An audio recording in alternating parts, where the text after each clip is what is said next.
decided what you want to be? How does it feel to be in business with Aventurine? I bet you're not used to it. That's just his style. All or nothing is his mantra. He's always cozying up to his clients while egging them on to undertake some dangerous assignment with him.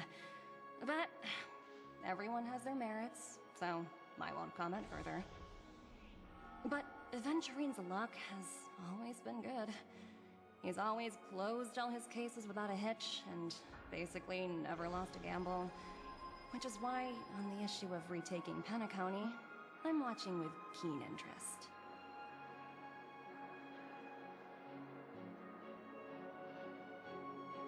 As for the two cases, apologies, but I don't have much info on them either. All I can do is ask you to keep digging for more details. Have you decided what you want to be in your dream?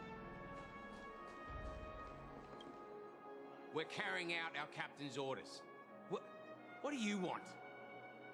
We made a mistake last time, and we're working hard to rectify it now.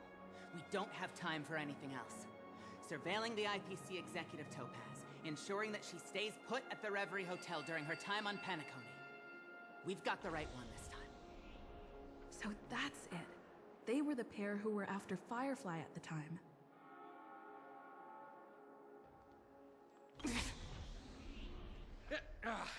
It's you again.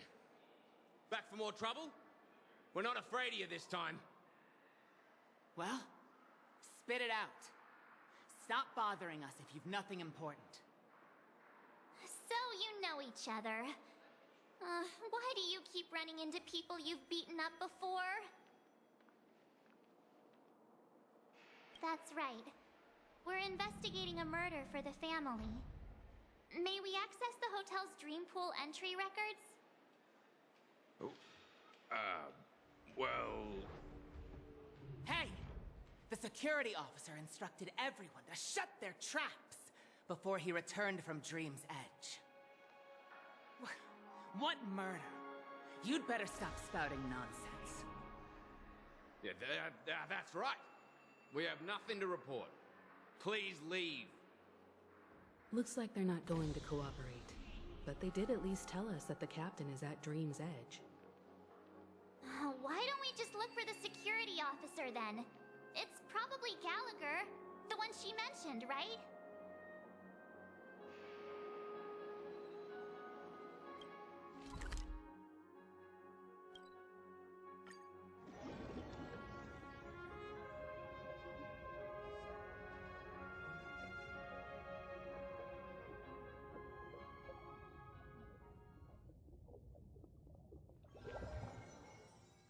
Such tight security.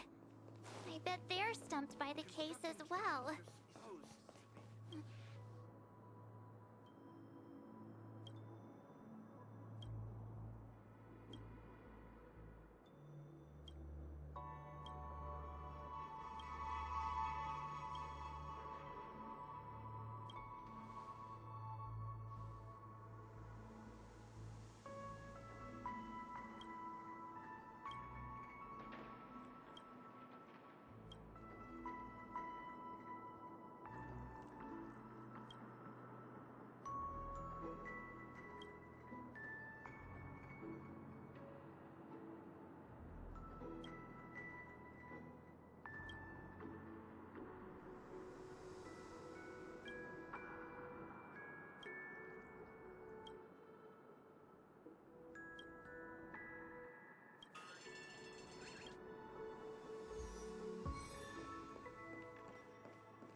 Apologies. The Bloodhound family is running an investigation up ahead.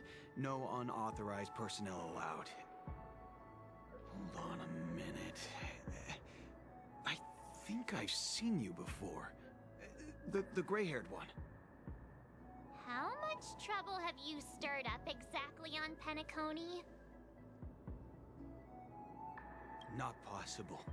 It was you the last time, yelling about some clockwork friendship while beating me up with that silver-haired girl.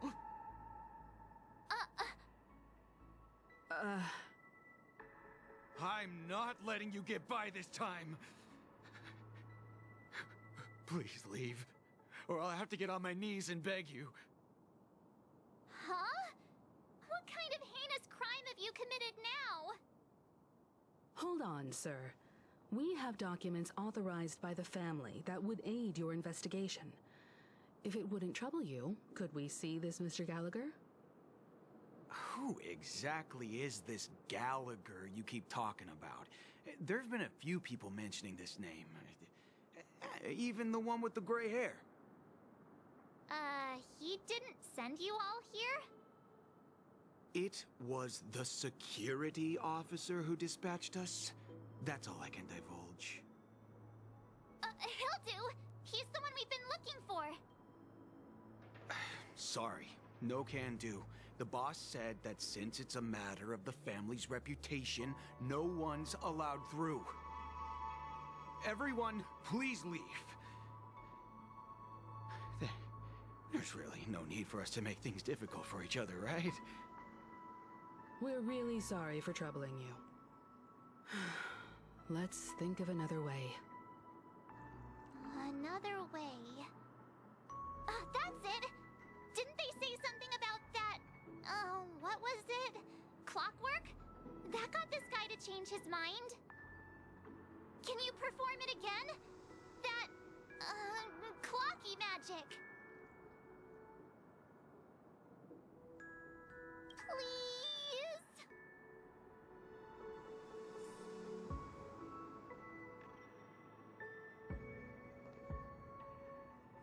Sorry, no can do. The boss said that since it's a matter of the family's reputation, no one's allowed through. Everyone, please leave. There's really no need for us to make things difficult for each other, right?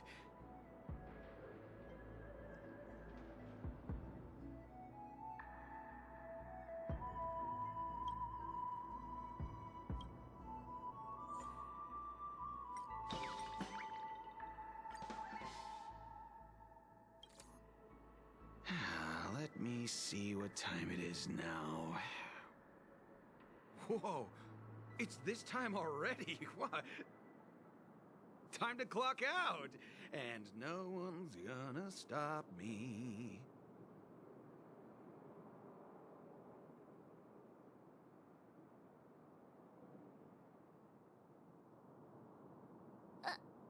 What? Huh? This clockwork trick of yours, it's kinda dangerous. At least he won't be getting in our way again. Let's go find that Gallagher and ask him the intricacies of the case. I was wondering what all the commotion was. Huh. Oh, it's you guys. Welcome. Since you made it here, what can I do for you? Hello, Mr. Gallagher, sir. Judging from your tone, it sounds like you were expecting us. Miss Himiko, you're too polite. There's no need to call me sir. Mr. Gallagher, you even know my name. Of course I do. You folks are from the legendary Astral Express and honorable guests of the Watchmaker. I had an encounter with this lady in the Golden Hour. I remember that little silver-haired girl was there too. I'm sorry for what happened to that kid. This is also the reason why we've come to visit you, Mr. Gallagher. The Express can't just overlook the death of that child. So we've decided to help the family get to the bottom of it, in the hopes of getting justice for her. The Nameless involved with the family. What an unpredictable twist of fate. Why? What's wrong with the family? It's nothing. On Penacony, everyone loves the family. No matter how much one resists the beautiful dream, when the time comes, they too will find it hard to let go. Who wants to leave a warm nest? Just idiots, little kids, and inebriated fools. Mr. Gallagher seems to be getting at something. Oh, you got it wrong. I'm not. You want to discuss the case? Sure. Come with me. This is not a good place to talk. Let's go elsewhere.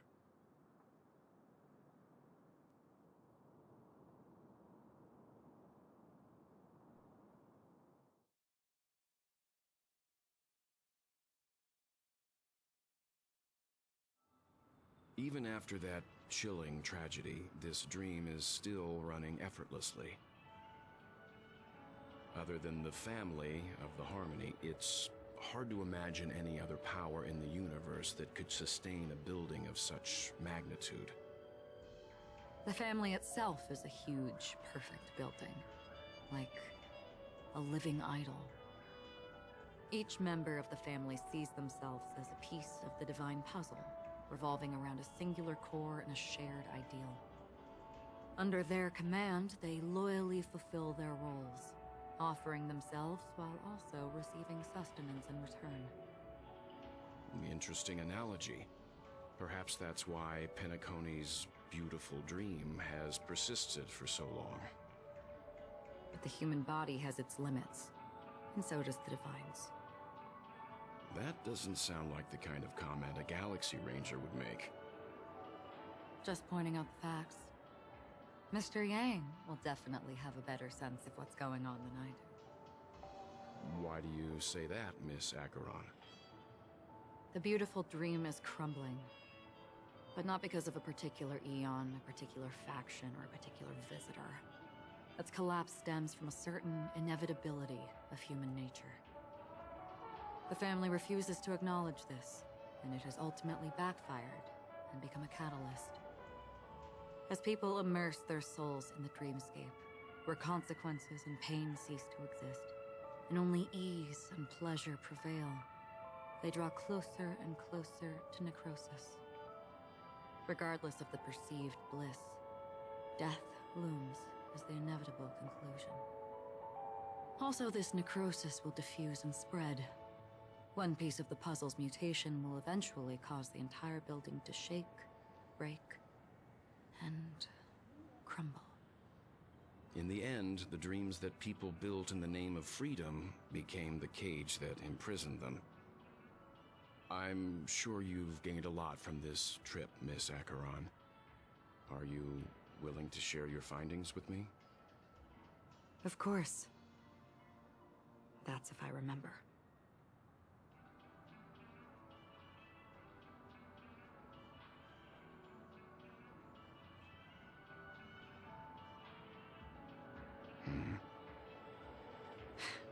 Don't mind me. It's just a habit.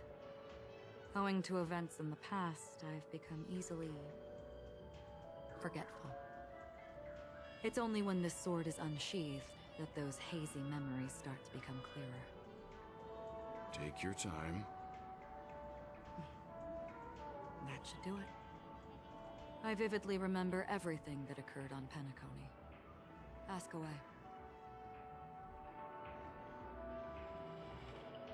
The moment of daybreak. I've heard that's where the Dawn Factory, which processes the foundation of the dreamscape, is located. Behind the dreamscape's song and dance stand many imagination factories. Workers create all kinds of whimsical works day in and day out in their dreams. Then they return to reality and sleep on a narrow bed in a room. A far cry from luxury. They say it will suffice. Experiencing the bizarre and motley dreamscape is the best reward. There I encountered a young woman who had just come of age. The perfect time to indulge in beautiful dreams. Her greatest wish was to one day move to the golden hour and see the magnificent garments she had woven with her own hands. For certain reasons, her wish was difficult to fulfill. But I managed to bring her a garment.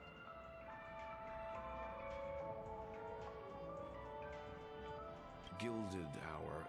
It's said to be Penacony's currency center. Yes.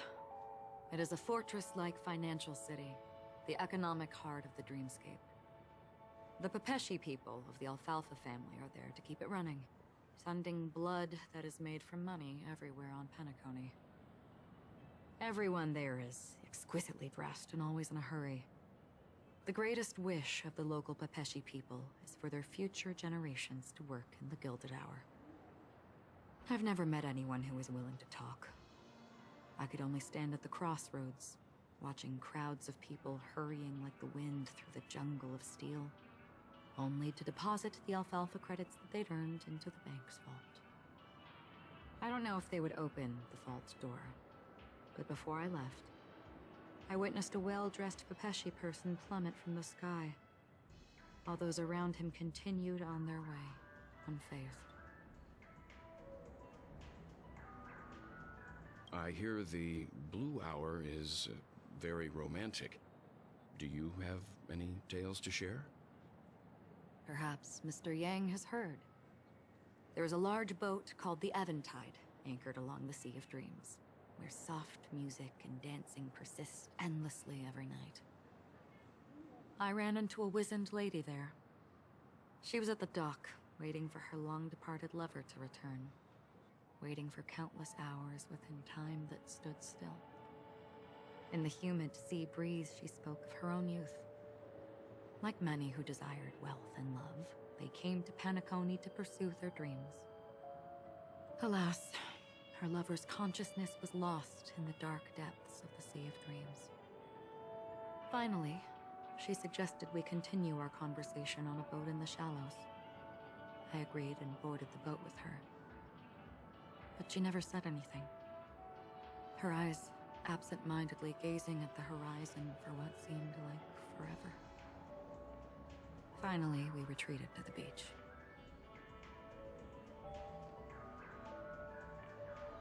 The dreamscape of chic, luxury, and consumerism, the moment of dusk. My companions have been there too. Then you all must have seen those who are attempting to realize their dreams. Or have realized them. Scattering money as if it were dust and betting it on all or nothing.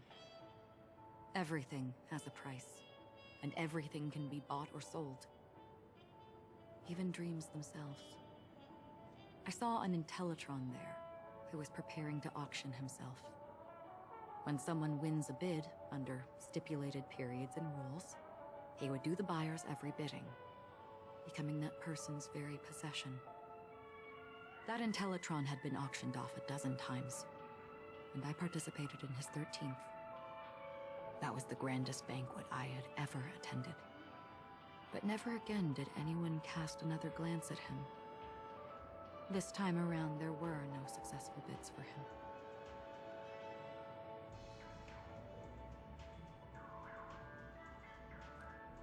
This is what I've seen and heard along the way. Someone once said to me, Penacony wasn't like this a long time ago, nor should it be. I've traveled through the reality and dreamscape of the planet of festivities, watched the tides of night rise and fall when time stopped for people, where the spirits of the rich and impoverished remain forever fixed on their own scales. This is why I think the collapse of the beautiful dream is inevitable. There might be a way to change everything. Perhaps. But if this is indeed the world that people desire, if this is precisely why life chooses to slumber, should we still seek to change it?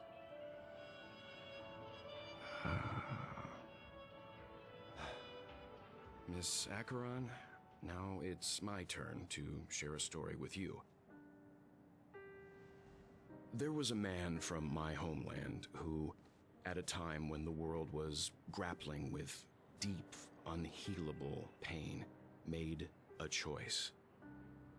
He wove together the dreams of everyone in the world, linking people's dreamscapes, and shouldered this burden himself. From this, he created a giant, a spiritual atom. And since that moment, the giant stood between heaven and earth, becoming the pillar of the world's existence.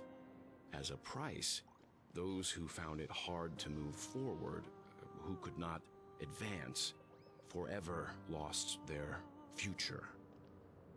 They slumbered in a dream, devoid of disaster and pain, living out their days peacefully in the man's created utopia. And it is because of the wishes of those people who wished not to awaken that this spiritual atom became unbreakable. And yet, you stand here right now. Which also means that man failed. Because people must always move towards the future. Even if human weaknesses make them pause when they truly cannot move forward, humanity will eventually seek a way to save itself. And that man, he was never a failure. Like everyone in that world, he etched the possibilities of human nature into his heart. He was the sun chaser of legend, soaring towards the sky and embracing his final victory with his fall. He ascended to heights uncharted, only to come face to face with the sun, a place not visited by anyone before. His wings would melt because of it, only for him to fall into the sea. And after that, countless others would surpass him, soaring to even greater heights. A fitting metaphor for the Nameless's trailblazing spirit. Thank you, Mr. Yang. I know what you wish to confirm. The universe has innumerable similar, yet different worlds. In these worlds, there are innumerable people who look alike, yet don't. I too have embarked on journeys, encountering old friends with familiar faces on different worlds, witnessing their destinies follow paths similar to mine. So I will tell you, even if not completely similar, the story you just told, it overlaps with my past, and within that abyssal dream, I ended that man's life. Alone.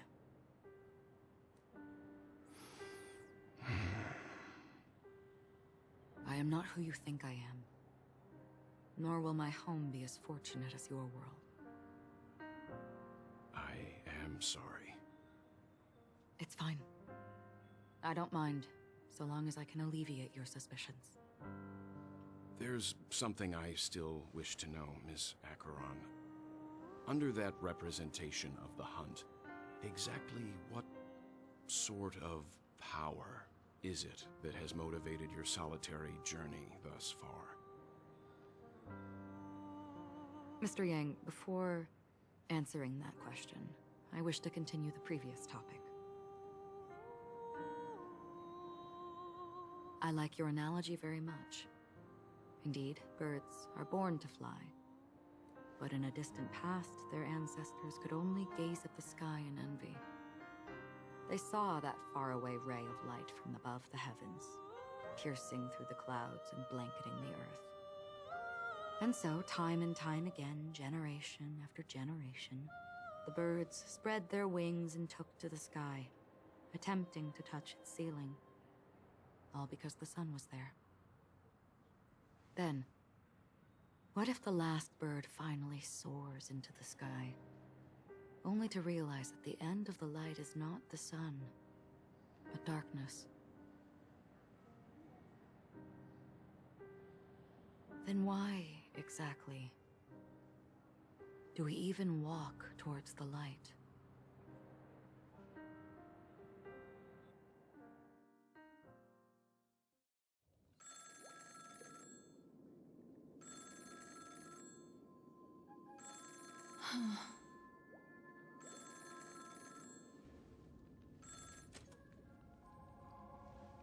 Long time no see. Having fun on Penacony? Acheron? This voice, it's not Constance. Could it be her companion? Though I don't know exactly what you are, or what you're up to, my bullets will find you. Until then, you best find a casket store on Penacony and ask the owner to reserve a good quality casket for you, imposter. Imposter? I see. She gave my whereabouts to someone who's tracking Acheron too. Who are you? Huh? Did I make a mistake? Who the fudge are you? I'm the Garden of Recollection's memo keeper. Not bad. This is the kind of tough challenge I like. You that imposter's bodyguard? Never mind. It's fine. I'll leave a round for you. So get that forehead clean and wait for me. I don't know what you're talking about, but you know Acheron, the Galaxy Ranger, yes? I have something to ask you. Are you asking me to write your will? Sure. Go ahead. Not quite. I only want to ask, how exactly did she become a Galaxy Ranger? She's clearly not a path strider of the hunt, but you are, aren't you? Tell me, what's Acheron's deal? Sure. Never thought I'd come across an ally. Fudge, what a stroke of luck. Well, I'll be on Penacony soon.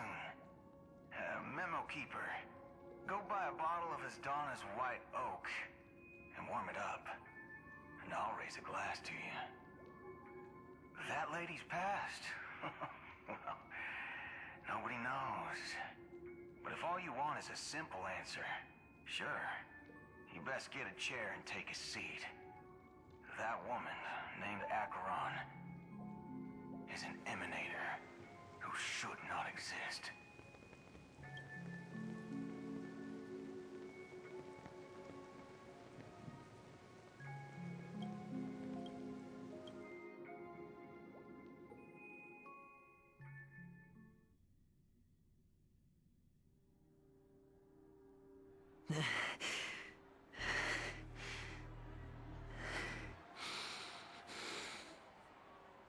You look pale.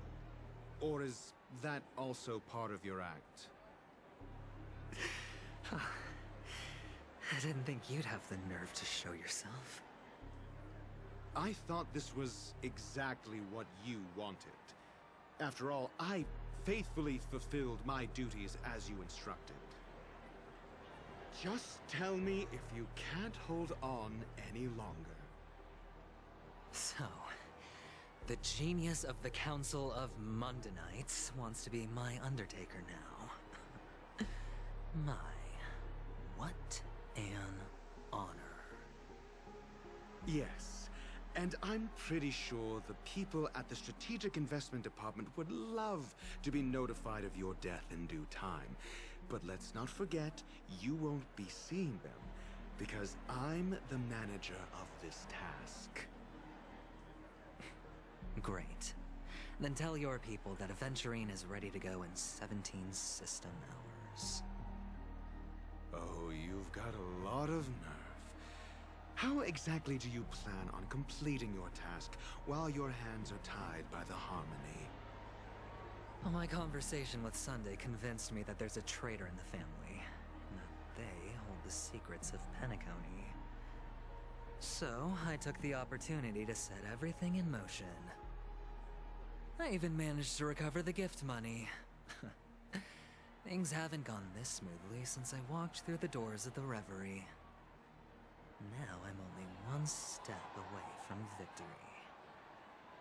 Let's just wait and see. Sounds like a very elaborate way of saying that you failed. That's all I can say. Have you forgotten, Doctor? You betrayed me. Go. Do what you must. I look forward to the sight of the IPC fleet surrounding Penacony. You've achieved what you desired, haven't you?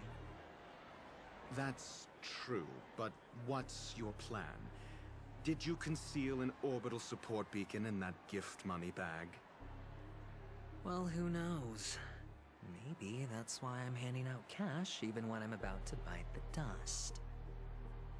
You are indeed a gambler. An insane one at that. Maybe I am. Who knows?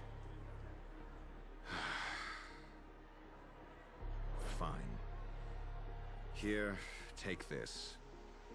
Open it when you're on your last legs. You'll thank me. What's this? Medical advice?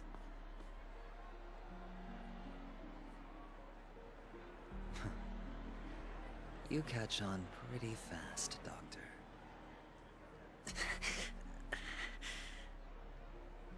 Asking me to solve a case without giving a single clue.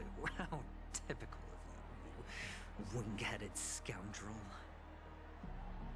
But the way you're all on edge about that stowaway, it's just as I guessed it would be. As for now, let the rain of wealth from the IPC fall evenly on everyone.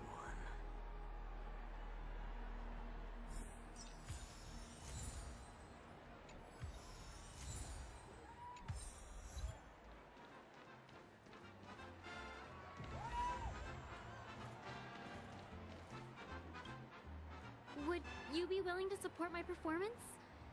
And keep the Song of Beauty alive in the cosmos? Wow, how fabulous! But why would you give such a wonderful gift to a random stranger like me? Well, you see, I can't bear to see anyone in this sweet dream suffering from poverty. That's incredibly kind of you. Thank you so much, sir. If you ever get the chance, please, feel free to come by and indulge in my singing. Sure thing. Oh, by the way, do you happen to know anything interesting about death? Death? That's a pretty scary topic, and it doesn't really match the mood of this sweet dream.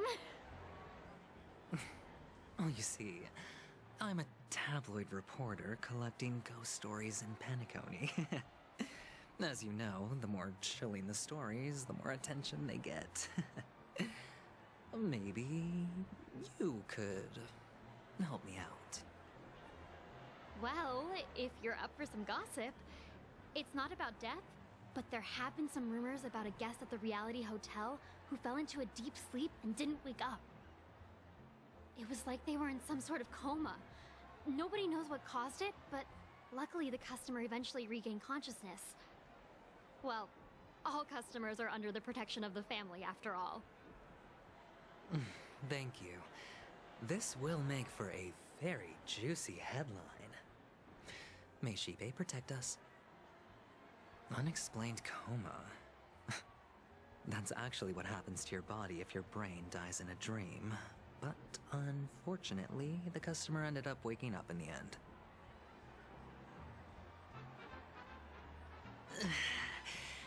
I can feel something inside my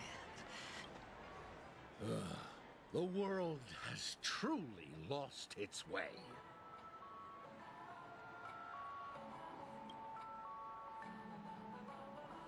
You... Wait. I get it now. This is some sort of prank show, right? You must have some cameras set up around here to film yourself doing good deeds, right? You youngsters are always looking for a quick way to get an audience. But you know what? A truly great show never comes easy. A great show will start soon, old man. But before that, I need to ask you something. Do you know where I can find death in this dream? Ah, I see.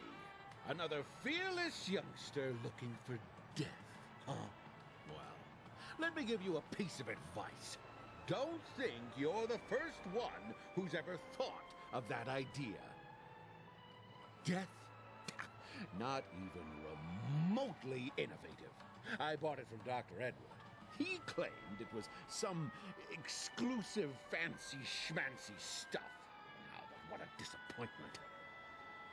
The effects were awful.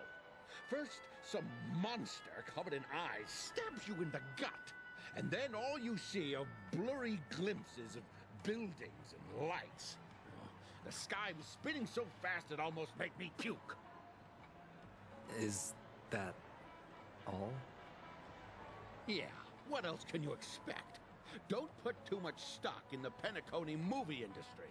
They even call this junk groundbreaking art. Can you believe it? What a joke. Well, I'll leave you be then. I hope you have a wonderful day. A monster covered in eyes. That sounds like the Memory Zone meme. But buildings and lights... I don't think those have anything to do with death. Oh, that whole dream bubble was probably created using rumors and gossip. The disturbing voice in my head. A sip of liquor. A blissful reprieve. To drown 1,000 sorrows. Let worries leave. I know I have what it takes to become a poet. Oh? You're giving these gems to me? Didn't expect to meet such a generous soul in this place. Or are you just pitying me? Well, it really doesn't matter.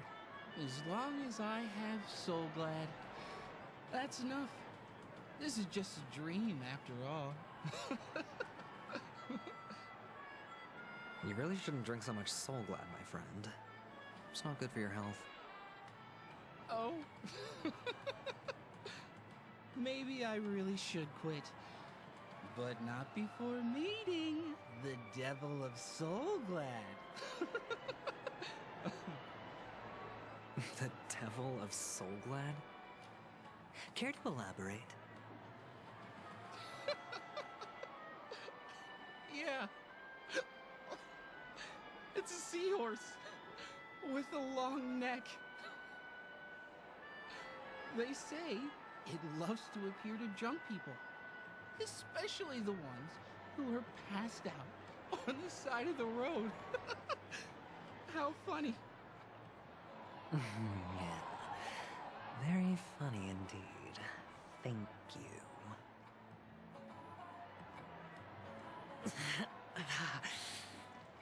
Does everyone have to go through so much torment before joining the family? Darn it. Take care, my friend. If you ever find yourself in danger, remember that the hounds are always ready to help.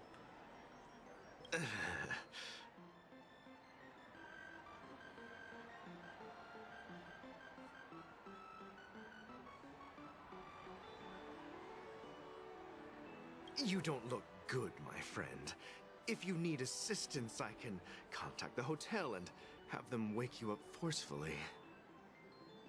That won't be necessary. I have some business to attend to. But thank you all the same. All right, then. If you ever need help, don't hesitate to reach out to us hounds.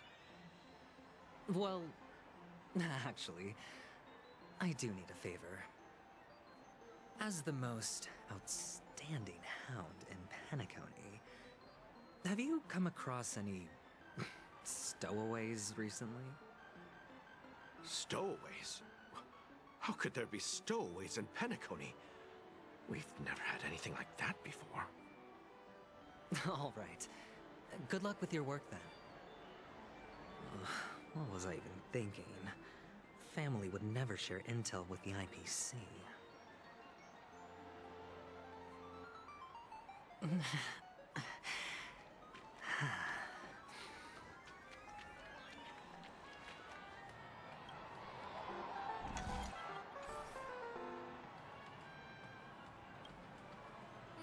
talk to me, sure, but nothing too sensitive, okay?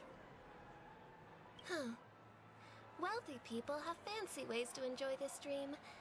But to be honest, I've never seen anyone who gives out money to others like you.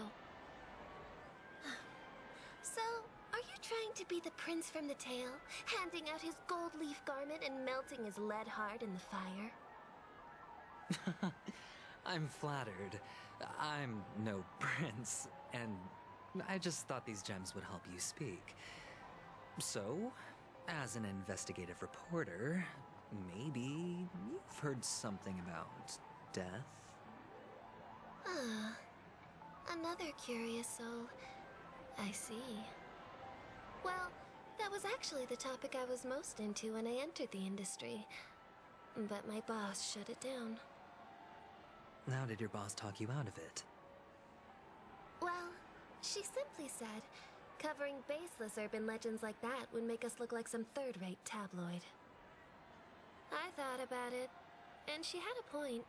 Reporting on stuff like blowing out birthday candles and getting spooked by nightmare ghosts isn't exactly professional material. Guess she's got a point. Thank you for sharing.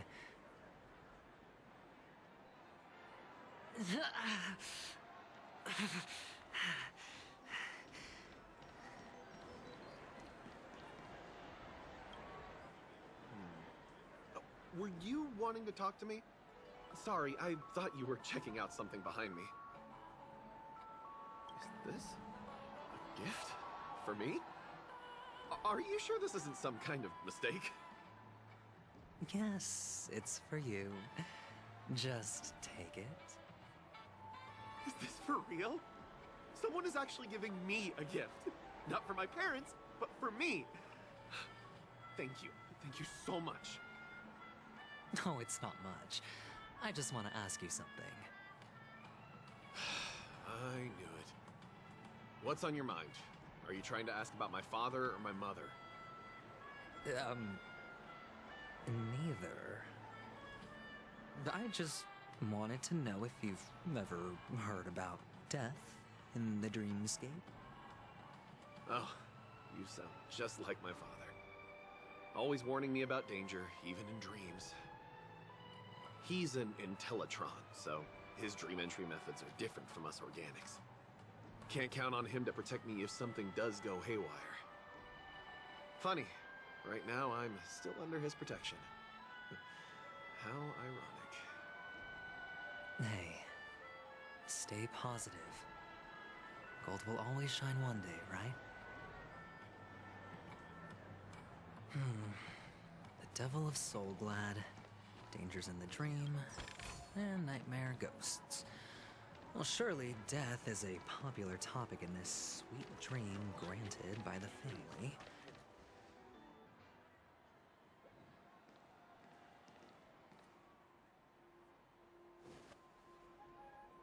Remember what I said. You Sigonians are better off hiding in the sewers. Look at you, snooping around and sticking your nose everywhere. Is the smell of death so enticing, my fine fellow? Oh, it's you, masked fool. I should have guessed it.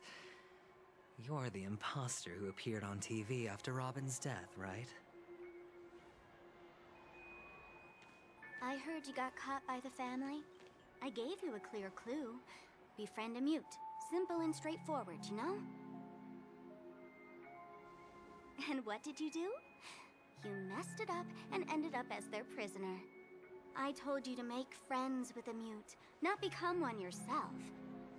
You really let me down. What do you mean? You know better than I do. Who watched the little songbird that couldn't sing perish right before their eyes? You did, Blondie. No, I mean... What did you mean by becoming one myself? Well, it means you'll soon end up like her, unable to speak ever again.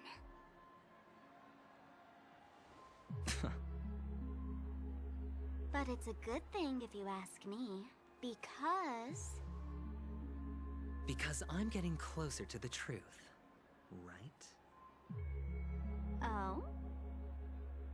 Why else do you think I'm handing out cheap trinkets all over the streets, fool? All part of the act. Fool's bait. The more pathetic I seem, the more likely you'll come sniffing around.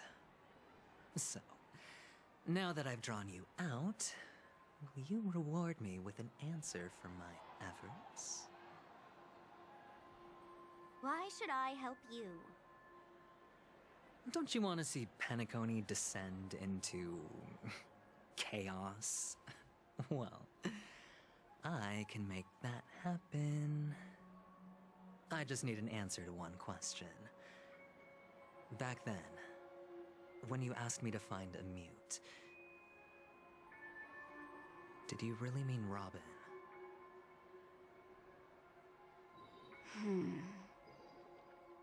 And what if I say no? Then I'll thank you. Oh, the word no has never sounded so pleasing. Well done. I admit I underestimated you, but what difference would it make? Let me tell you something. There were 2 mutes, but one is dead now, and the other, though she is still in Penacony, I'm afraid you'll never find her again.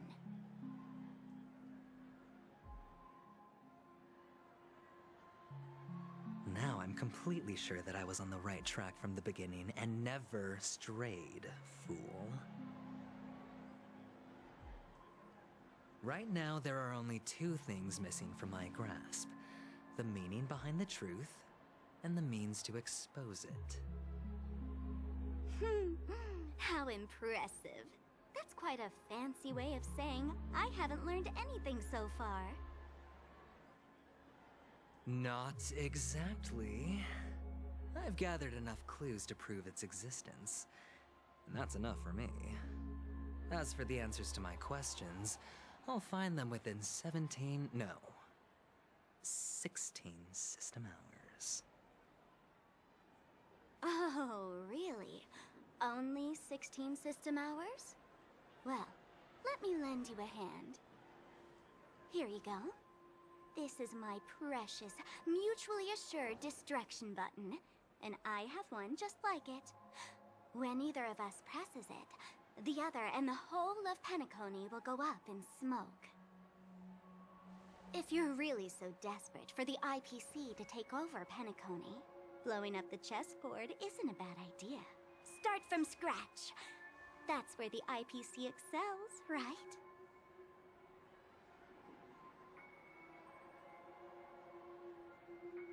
Just press the button when you're at your wit's end. And of course, feel free to reach out to me for my hospice care, too. Oh, deadly button, huh?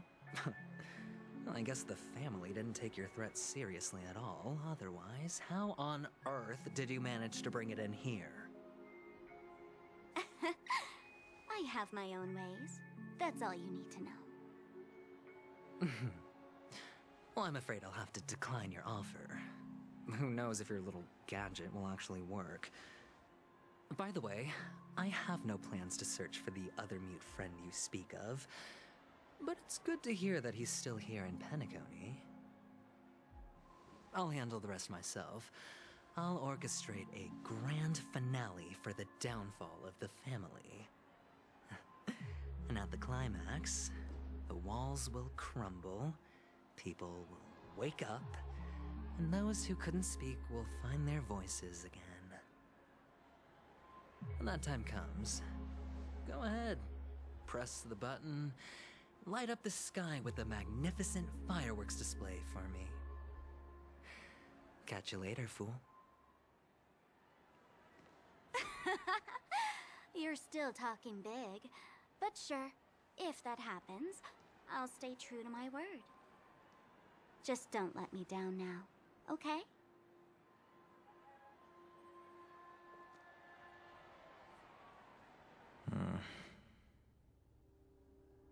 So, number 35. You're back. Like your new lucky charm?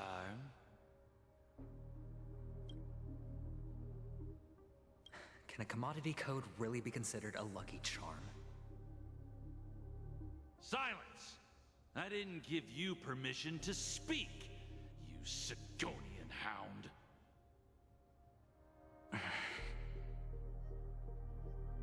The guys in black didn't say much, so I've no idea what you did to save your skin in that massacre back in the day.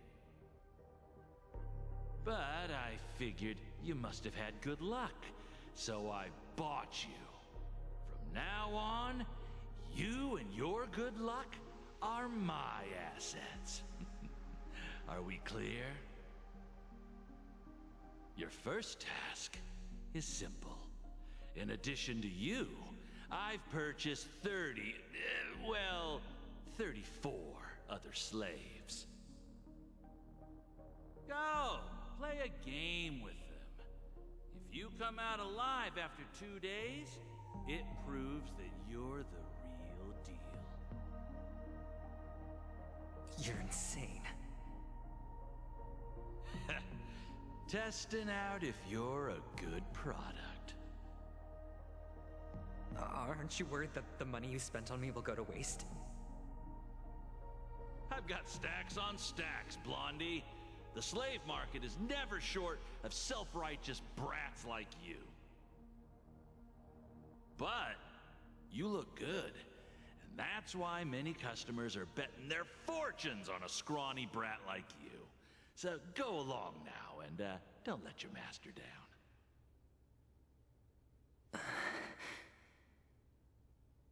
How much did you spend?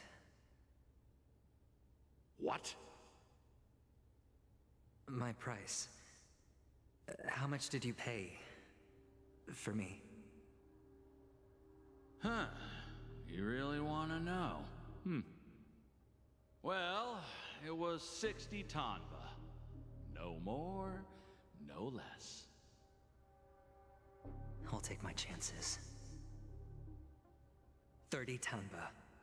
If I come back alive, you'll give me 30 tanba. Deal? Are you trying to strike a bet with me? Oh, you've got some guts. Yeah, sorry, but that won't do. Don't forget your place, slave. You're not qualified to be at the table. You're just a chip. A life thrown away in someone else's hands. Either you come back with more chips for your master, or you never come back. It's all or nothing. Don't embarrass me, my lucky hound.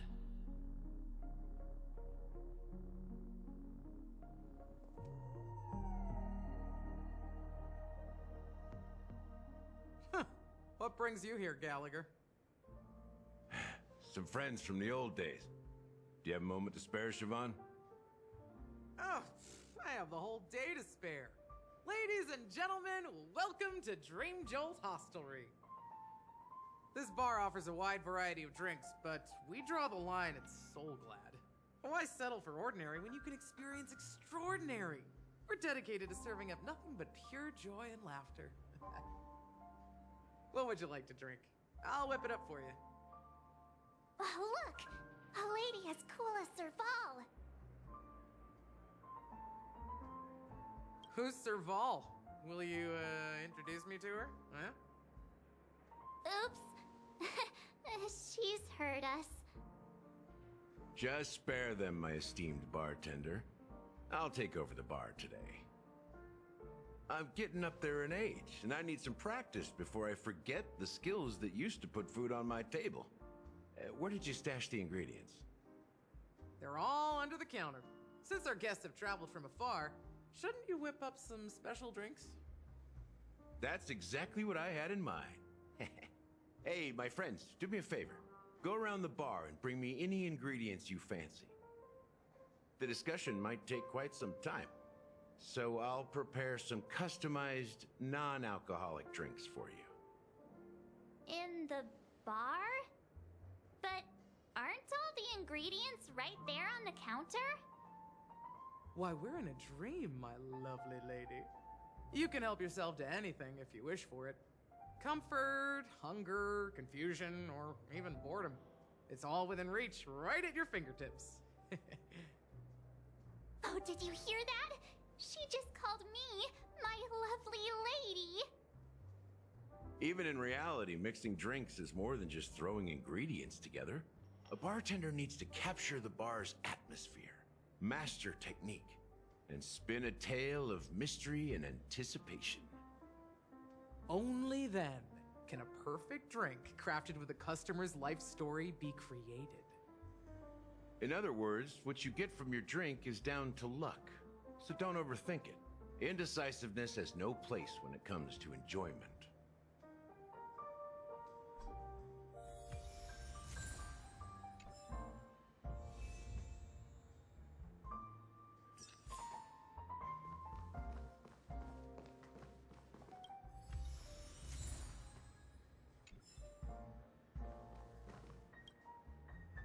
Hey, look at all these chips scattered everywhere. A few days ago, an actor from the Iris family came. Caused a ruckus with Siobhan. Those chips must have gotten scattered during all the chaos. Nah, it turned out to be a landslide victory. That being said, opening a bar in this place, filled with monsters, is quite a feat. Siobhan must have a lot of tricks up her sleeve, right? You'll have to ask her yourself to find out. But I have a feeling she won't budge unless you impress her with an incredible drink.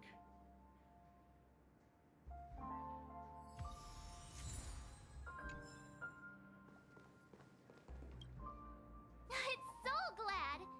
But I thought they didn't sell Soul Glad at the bar. Let's give it a shake. Nice, it's still fizzy and has a long shelf life. That's possible. You see Soul Glad everywhere these days, so it wouldn't be a surprise if someone brought a bottle here. Why don't they sell Soul Glad in this bar? Did something happen? It's all about the bartender's pride. It wouldn't make sense for customers to come here and order drinks they can find anywhere else. That's the mindset I use when I brew my coffee. You're right, Himeko. That's quite a stash. Not sure if it's enough. Stay out of my way. I'm looking for Siobhan. Uh-huh? What's all the commotion about?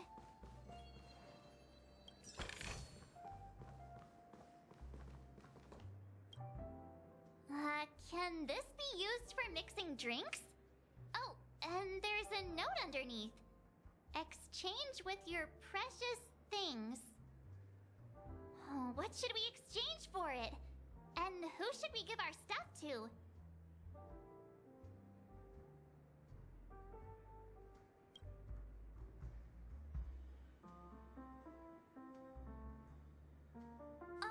Whoa!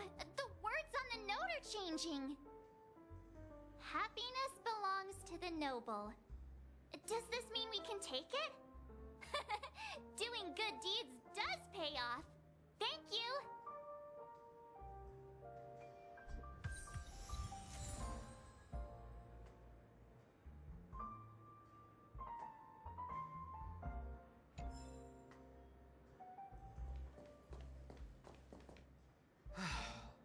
Haven't I made myself clear enough, Miss Amiki? The Dream Jolt Hostelry only welcomes guests who want to enjoy a drink to their heart's content. I'm sorry, but I'm not interested in your proposal. But you have the talent. You'll attract a huge audience. You're destined for the Iris' stage, not for this rundown shack. Come with me. We'll become the talk of Penacony, a shining light into every corner of the dreamscape. Please, Siobhan, I really need you. As you see, I'm entertaining my guests. Don't make me repeat myself. Fine. If you don't come along, I'll just sit here and not go anywhere else.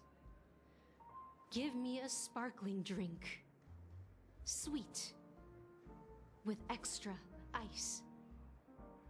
Just... one moment. What's her deal? We can't discuss the case with other people hanging around the bar. Hey, can you do that clockwork trick of yours again? Time is running out. We need to hurry. Yeah, I'm counting on you.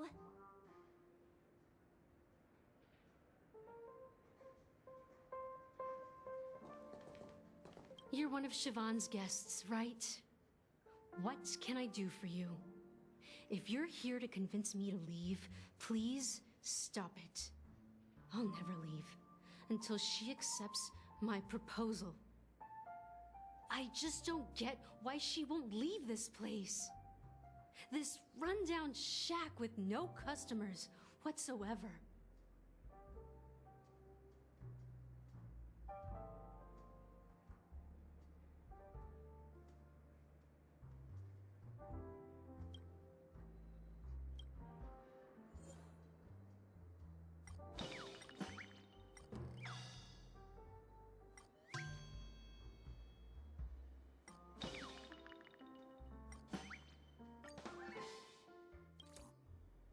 I've seen it. The moment when Siobhan and I share the stage. The crowd is going wild, applause crashing like waves, the aroma of irises fills the air.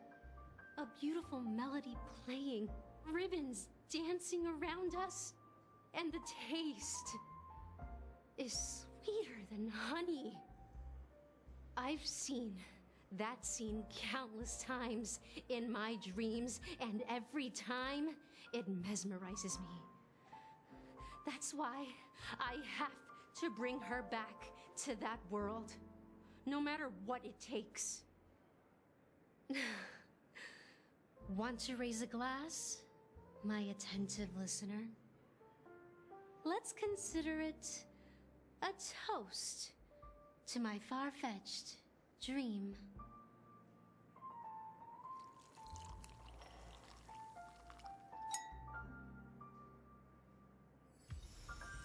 She's still not leaving. Maybe I'll have to try again. I just don't get why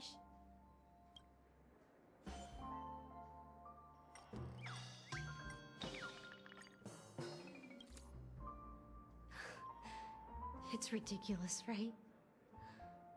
Our paths were never meant to cross, yet I'm still holding on to her.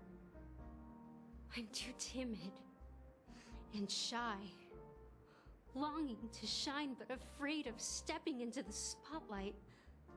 I need her guidance, because I'll never be able to do anything alone. You don't know Siobhan's past, and you have no clue how radiant she used to be.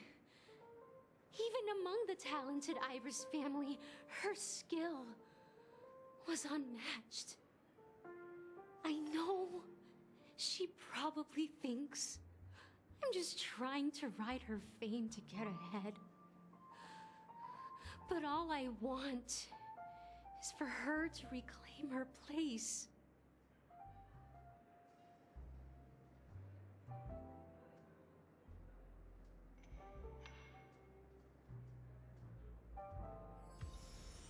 She's still not leaving. Maybe I'll have to try again. I just don't get why she won't leave.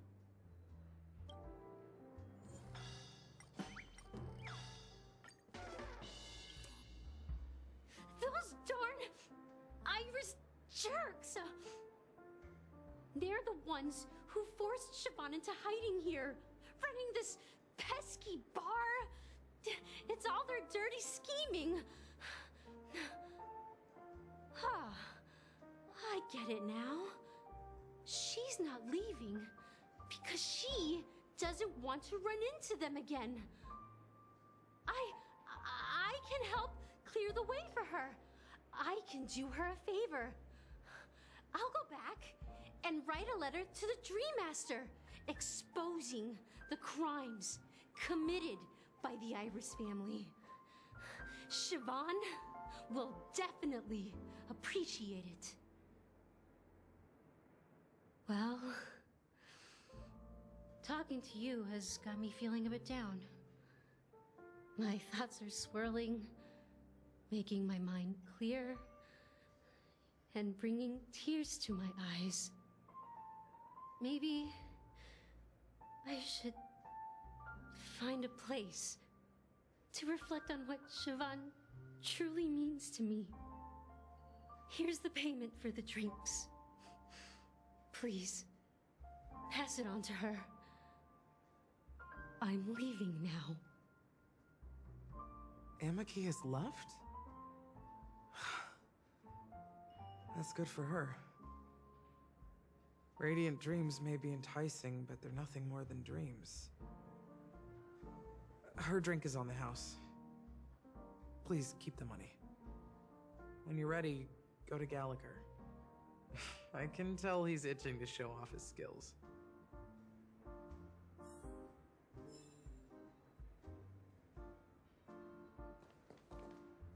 That being said, mixing a drink is way simpler than you'd imagine. Just pick your favorite ingredients, toss them in a glass, mix it up, and it's done. So go ahead, explore the bar, and bring me any ingredients you prefer.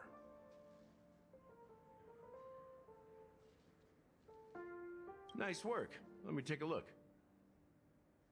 You found some interesting ingredients there. Now take your pick. Each drink has its own unique flavor, and the base ingredient sets the tone for the initial taste and the lingering aftertaste. So, which one would you like to use as the base?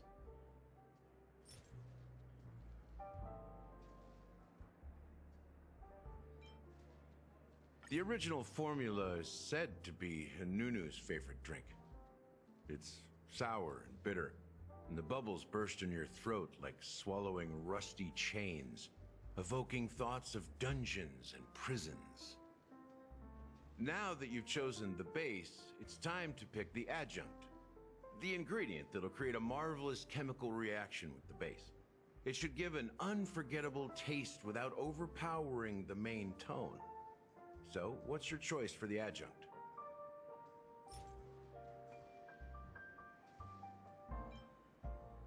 Bright future.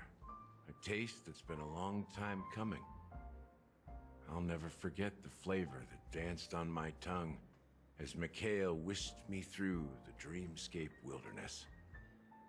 Those were haunting times. Too beautiful to be real. Mikhail.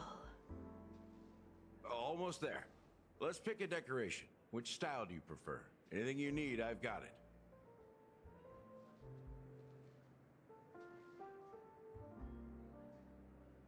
The IPC's favorite. Ambitious, aren't you? Well, it's done. Here's to you, the Nameless, with this glass of A Ticket to the Boneyard. To the dead and the dying. Well done, Gallagher. You're not over the hill yet. So, are you satisfied? Oh, the flavors! They're way more sophisticated than Soulglad. The richness and layers of these flavors are a masterpiece, especially with the adjuncts. I can taste the spicy and sour notes with a hint of sweetness. I'm not entirely sure what it all means. Maybe Mr. Gallagher can shed some light on it. Well, if you're expecting a profound answer, I'm afraid I'll disappoint you.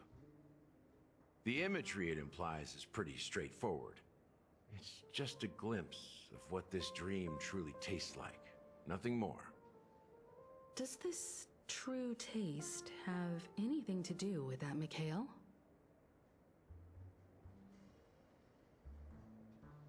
Yeah, that name does sound familiar. When you got knocked out by that masked fool girl, I think I heard someone calling that name. Do you remember? I was right about you. You guys seem to know quite a bit, and now there's no reason to hide anything from you anymore. Let's dig deeper into the case, and of course, I'll tell you a story about Mikhail.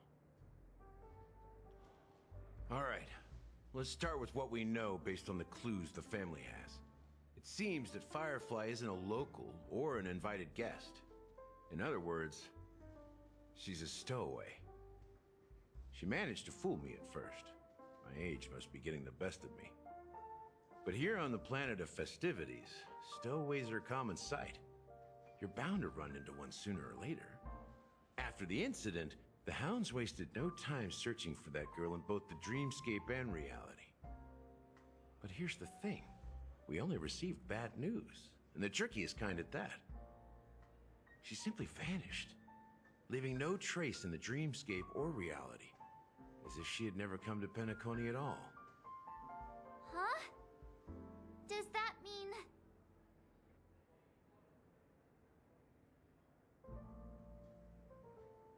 That's impossible. The problem now is not that she's dead, but that it's as if she had never existed in the first place. Let me be frank. This case, actually, is unlike anything the Bloodhound family has dealt with before. Dealt with before? So, death does happen in Penacony, if I understand correctly. You've witnessed it, so there's no need to hide. Even the shiniest city has its dark side. We're all adults here. Surely I don't need to explain too much to you. Confronting the family based on that alone would be naive. Death may occur in sweet dreams. So what? Such events are highly unlikely and only affect a tiny number of people. If you really want to delve deeper into this case, you need to understand the true problem with the family. I guess it's time to tell the story of that Mikhail. You're very perceptive. The Astral Express has received that music box too, right? Do you know the secrets it holds? There's a message. Witness the impossible in the realm of dreams. Find the legacy of the Watchmaker, father of Penacony, and thus the answer to the question, why does life slumber? That's the exact wording. Hey, why are you laughing? Wait, did you write it? It's quite poetic. No, but I'm the officer in charge of this case. So how could I not know? I'm sure you must have noticed that this message didn't come from the family. You might have even guessed that the relationship between the family and the Watchmaker isn't as close as it seems. That's just our speculation. Actually, it's hard to believe that the father of Penacony and its actual managers are at odds. Now I can assure you that your speculation is absolutely correct. The family has considered the Watchmaker an enemy for a long time, but the hounds haven't been able to track him down, as he seems to be living only in the characters and stories he created. Let me ask you a question. Have you ever wondered why the family allowed the Watchmaker to send out such a ridiculous message to the outside world, inviting you here and causing chaos? So, you want to seize this opportunity to expose the Watchmaker? Well, now you understand why the Oak family authorized the Nameless to assist in the investigation, but kept you in the dark, right? Because the Watchmaker is not the legend of the land of the dreams at all. He's the most shameful stain in the history of Penacony, and he's the root cause of all the anomalies in the dreamscape.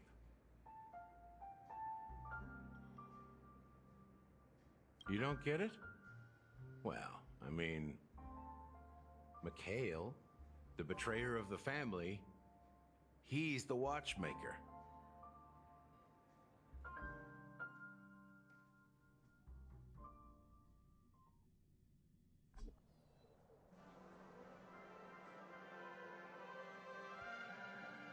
Here we are, Clock Studios theme park, the most popular entertainment center in Penacony. Wait, aren't we supposed to be discussing the Watchmaker? I would have expected you to take us to maybe a library or an archive room of sorts. But an amusement park? The culture of a city reflects its history in the most authentic way. To you, it's a fun place. But to me, it's a prison for the planet's past. You know that Penacony used to be the IPC's prison planet, right? All the prisoners were brought here, helping the Garden of Recollection salvage the leaking memoria from the macrovoid. The prolonged exposure to high concentrations of memoria caused a unique phenomenon. The dreams of countless prisoners intersected and overlapped, and people started meeting each other in their dreams, living lives that were almost identical to reality. But everything has a price, and sweet dreams are no exception.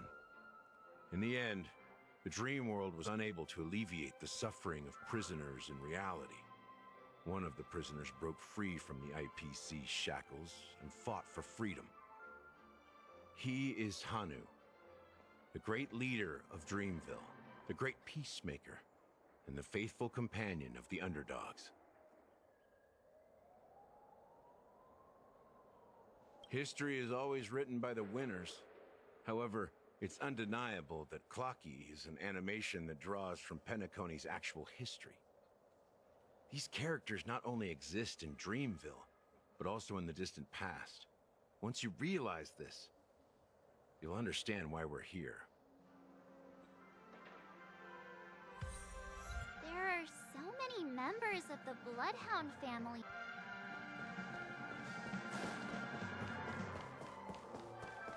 What's going on? So many of them. I've never seen anything like this, even when they're tracking down suspects. Well, it's a masterpiece from the family, after all. Besides the followers of the Preservation, the family members are the best at creating mind-blowing marvels. Let's find a quiet spot and continue our conversation.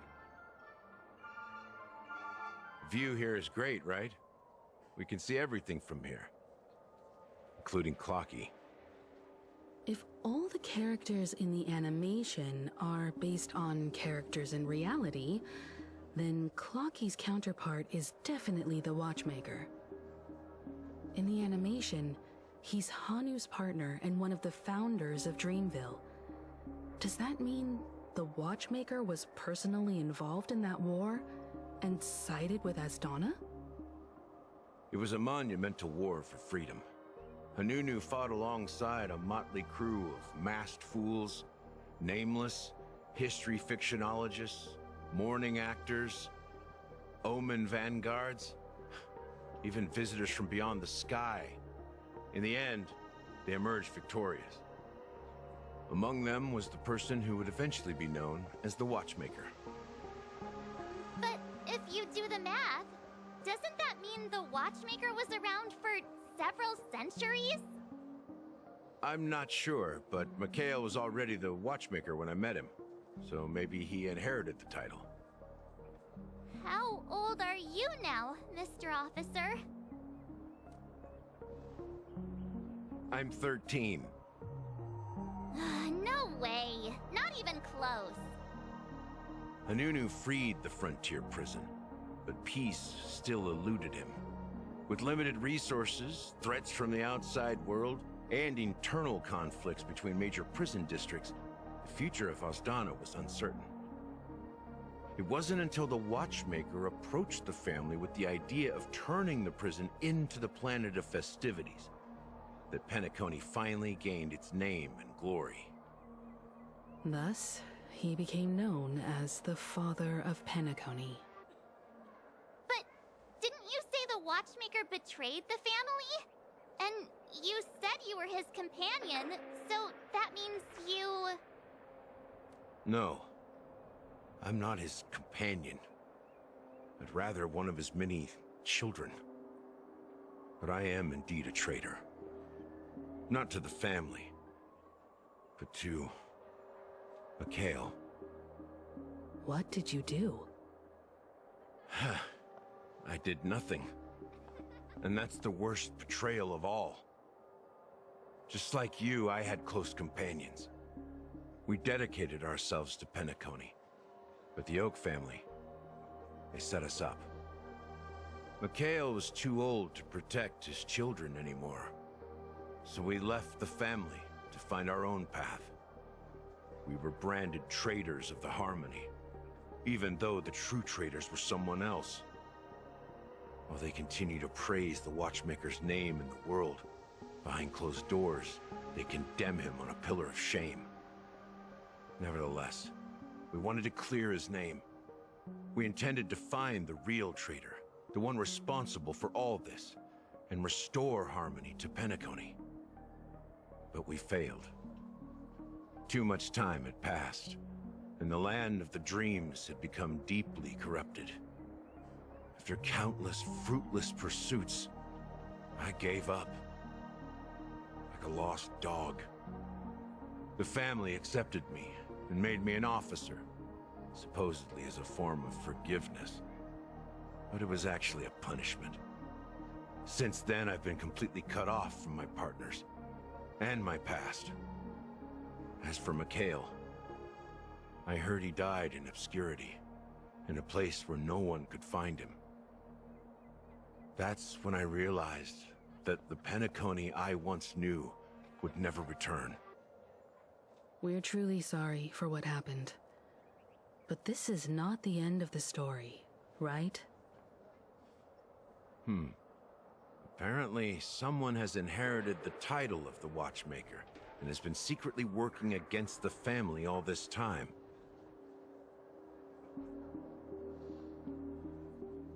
Unfortunately, after all these years, I have no idea who that person is, or if they're even real. Or just Mikhail's lost soul haunting the dreams. So, do you understand why I'm spilling all this info? Because I believe the girl's death must be connected to the Watchmaker's legacy. And at the end of all these mysteries, we will find the answers we are seeking. If it really is Mikhail's ghost, I want to meet him. If only for the last time. For those who despise me could form a line from here all the way to the entrance of the hotel. But those willing to look me in the eye and hear me out? Let's just say, there won't be many. I've told you all I know is a sign of gratitude. Thank you for listening to this old dog. Bark and all. Something just happened at the theme park. Now if you'll excuse me, good luck to all of you. How ironic. What's so different between the stowaways projected by Penacony today and the dream seekers once hailed as pioneers several Amber eras ago? Gallagher does have a troubled past, it seems. While Firefly's whereabouts remain a mystery, his stories shed light on our suspicions about the true identity of the Watchmaker, his connection to the family, and the power struggles hidden behind sweet dreams and death. Exactly. Gallagher suggests that the real traitor is someone else, probably within the Oak family. That lines up with what we've gathered so far. Firefly got involved in this mess because of the legacy, And now we're sure that Aventurine's accusations against Acheron are baseless. You're really into Clocky, huh? He's just a fictional character, not a real person. Speaking of which, that Clocky who only reveals himself to you is quite intriguing. It's a shame we've never met him since then. Now that we've confirmed a lot of our suspicions, let's take a moment to think about the clues we have. Send a message to Welt and see how things are going on his end.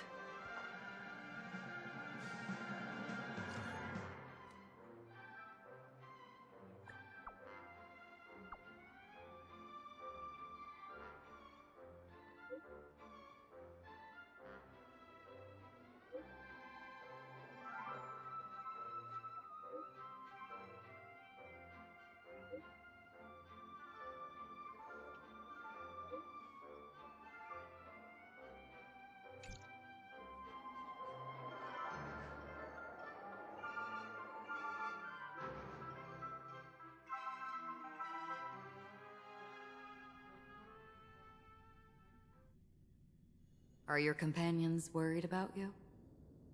They're just checking up on me. Let's get in and get out. Seems they've made some progress. Looks like we're about to enter the depths of Dewlight Pavilion. It's been a smooth ride. Almost too smooth for a heavily guarded mansion. Let's see if there's anyone waiting to greet us.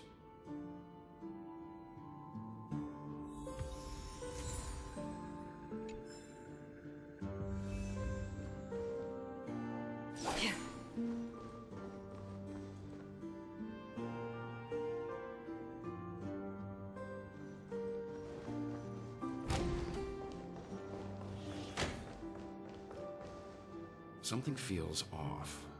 A grand mansion like this and not a butler or servant in sight. Could it be due to the disruption caused by the emergency? Well, this door is open. Looks like we'll have to investigate ourselves. Let's proceed with caution. Just one moment.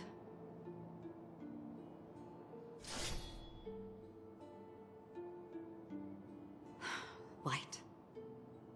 I've made myself less noticeable.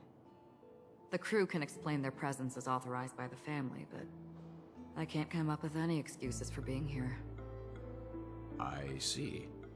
What an interesting technique.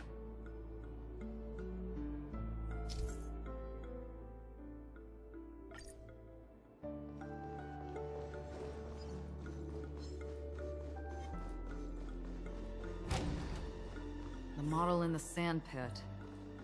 It's the golden elk, isn't it? The footprints here are different from the rest. There are two sets of them. Can you identify the people who left these footprints? Well, there's a unique pattern here. Flamboyant, even. And judging by the size, I'd say these were men's shoes. If I'm right, it could be the IPC ambassador, Aventurine. Aventurine. What about the other set? It looks like they were walking side by side as opposed to one behind the other, so the second individual is likely equal in status to Aventurine. The IPC is eager to reclaim Penacony, so their presence here is not unexpected.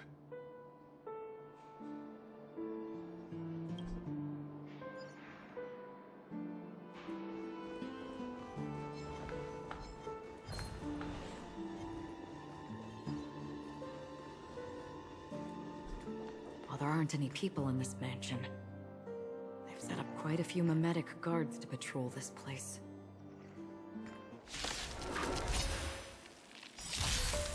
Move carefully.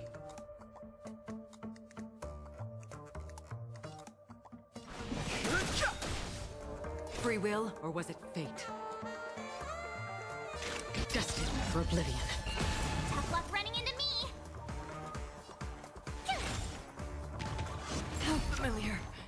You can't run! Slice like a good brew, my friends. Indulge yourselves!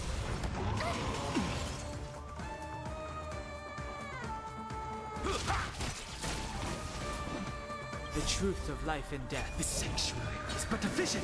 Break!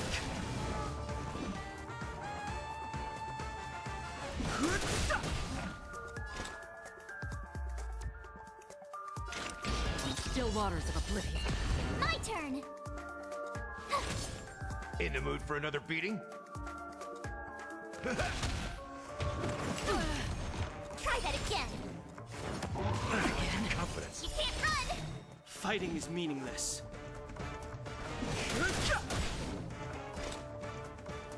Destined for oblivion. Phew! Gotta try hard sometime. Watch this awesome move!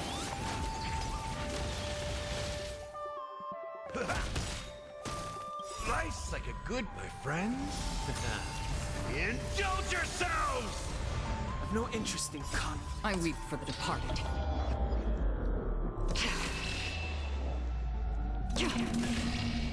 It too shall fall.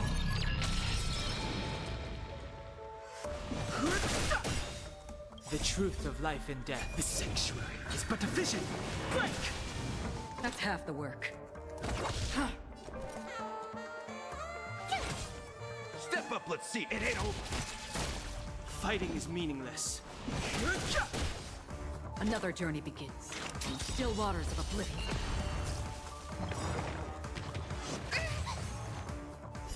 I weep for the departed. It too shall fall. Tough luck running into me! In the mood for another...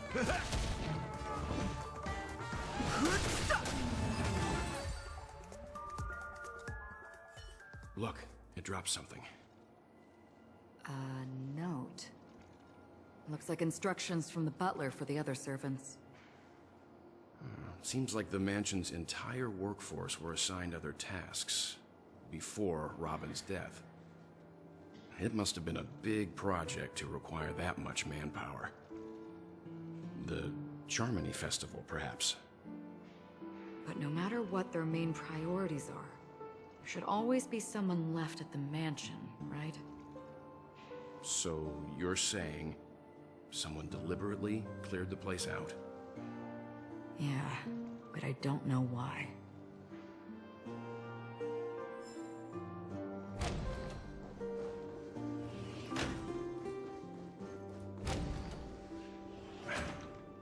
No one here either. Since no one's around to entertain us, let's make ourselves at home. Stay close to me so that my white can cover you too.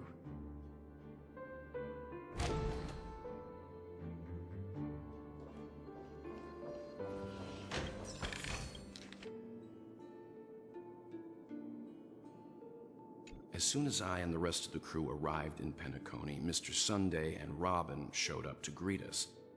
I remember hearing something unusual in her voice, and now it seems I was right.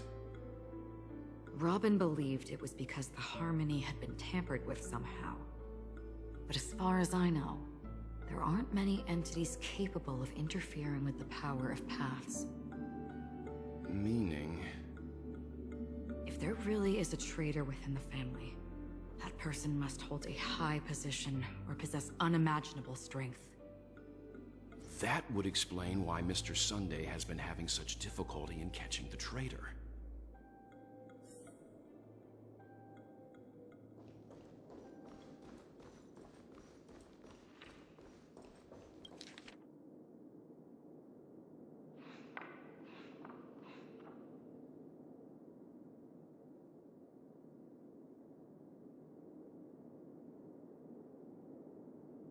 The information about Robin, Firefly, and the other victims. I don't see any commonalities among them. Looks like the rumors were right. Death does seem to be targeting random victims. And based on Sunday's notes, he's no stranger to death. He's just surprised that it has resurfaced. This light cone is securely guarded. It must hold some important memories. According to Robin's interview, Despite having performed on so many grand stages, her favorite performance was a pretend show she put on with her brother when they were just kids. I wonder how their relationship is now.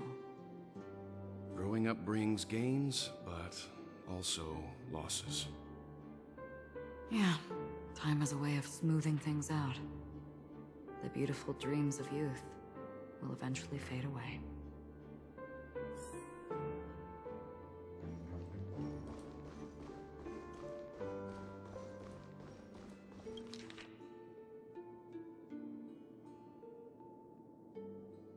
It seems neither the Dream Master of Penacony nor this old Odie is happy with Sunday's recent performance.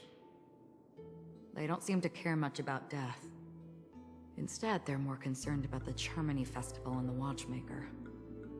Maybe the other family heads don't think death is a big deal. One thing's for sure. There's a lot of internal conflict within the family, and everybody has their own agenda.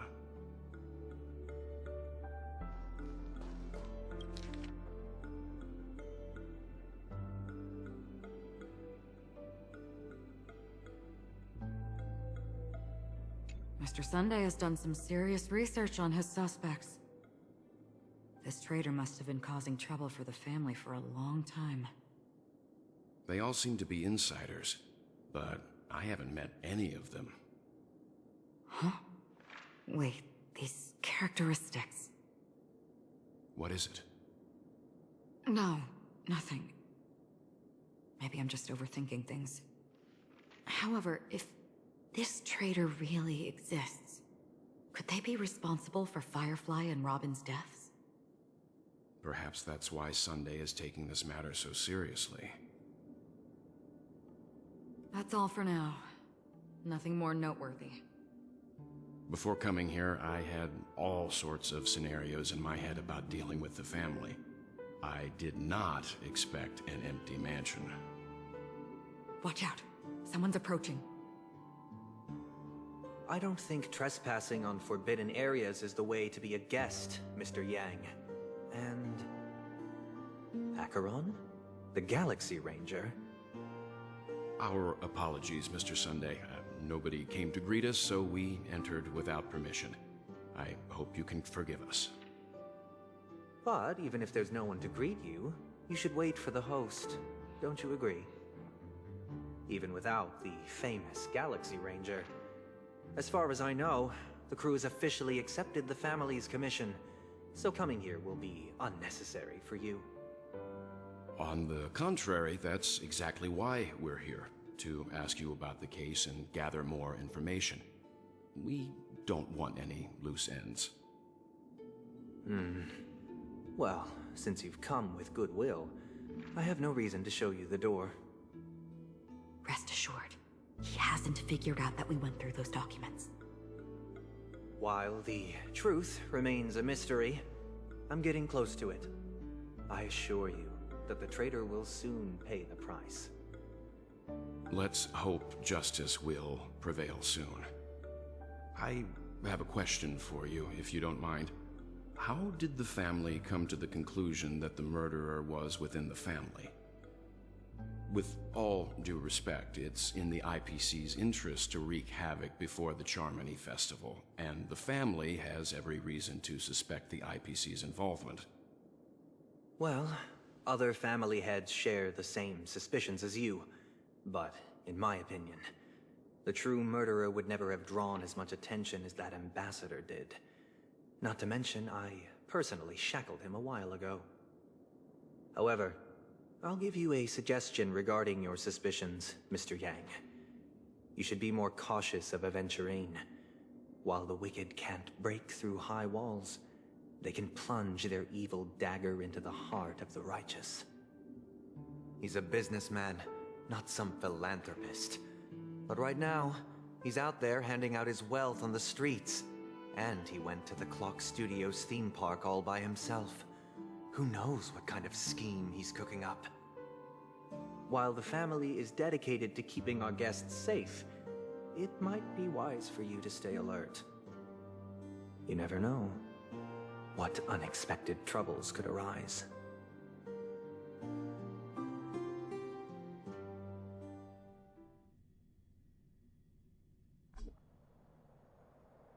According to a Pierpoint hotline tip, there was a major breakthrough in the shocking Ejhazio Aventurine case. The suspect has been arrested. This fraud case has been linked to many departments within the Interastral Peace Corporation and the Intelligentsia Guild, causing a large drain in manpower and resources, resulting in the IPC taking a massive loss. The case's main suspect originates from Sigonia 4 and is one of the survivors of the second Kataka Avgin extinction event, who does not carry an interstellar refugee travel permit. As per Strategic Investment Department Head Diamond's sentiments, the IPC has appropriately relocated the suspect in the spirit of the Charter and will continue to conduct further investigations as to the motive of the suspect. What pretty eyes. Tell me, do they shine in the dark?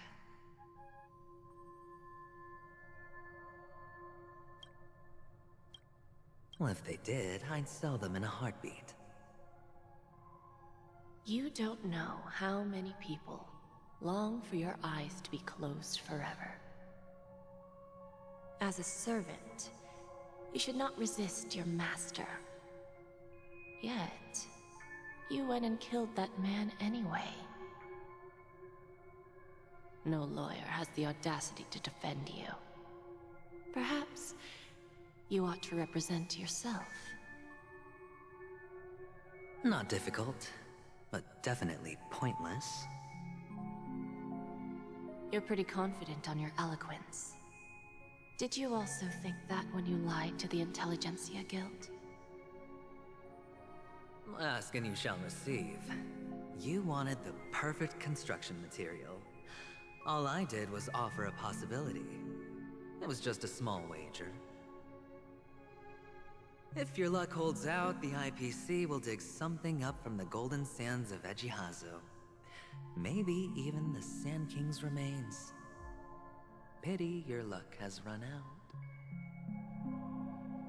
I'll admit that. What I'm more curious about, though, is why such a grand scheme failed to benefit anyone in the end, including the perpetrator himself. Madam, I already have what I want. To be brought before you for the next high-stakes gamble. Then let's talk about the second gamble. Tell me, what are you prepared to wager this time? My life.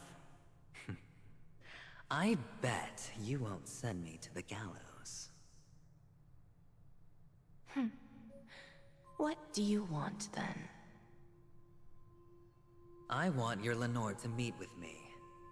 I have something to say. And then what? I want cash. It can't be that simple, can it? It is that simple. 30 tanbas.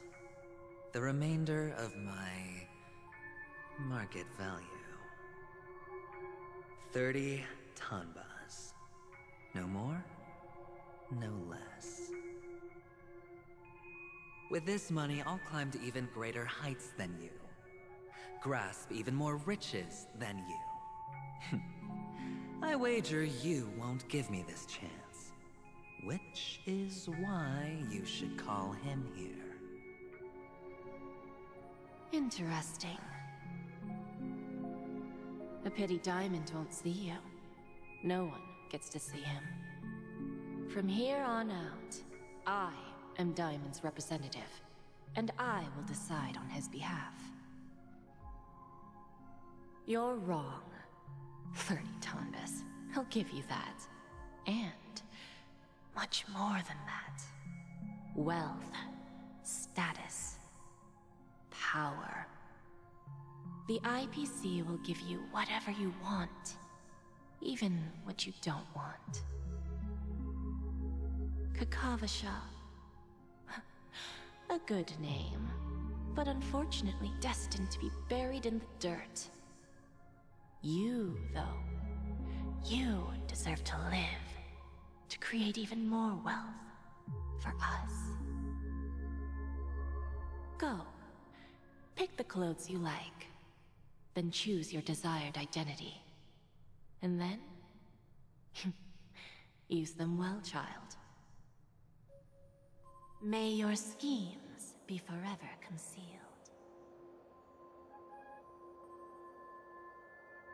Life is like a long-term investment.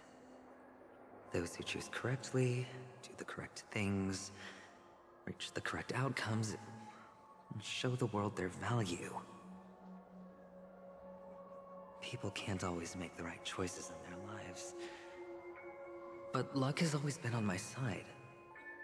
I've never lost. Is it because Gayathra blesses me?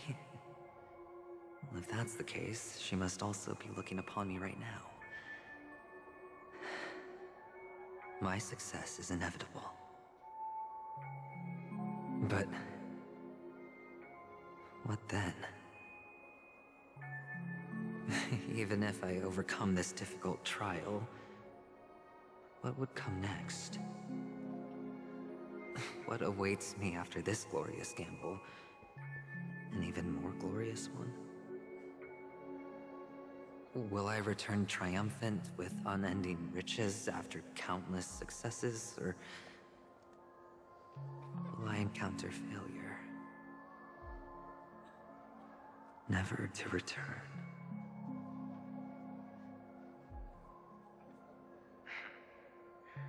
I'm pretty sure you already have some ideas.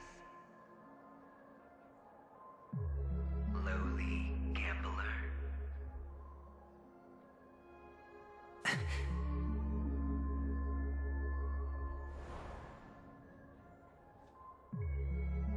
What? What? What?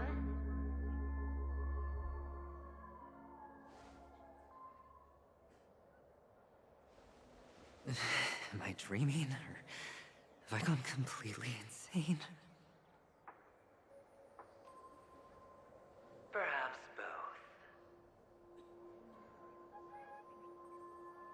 Forgotten me already?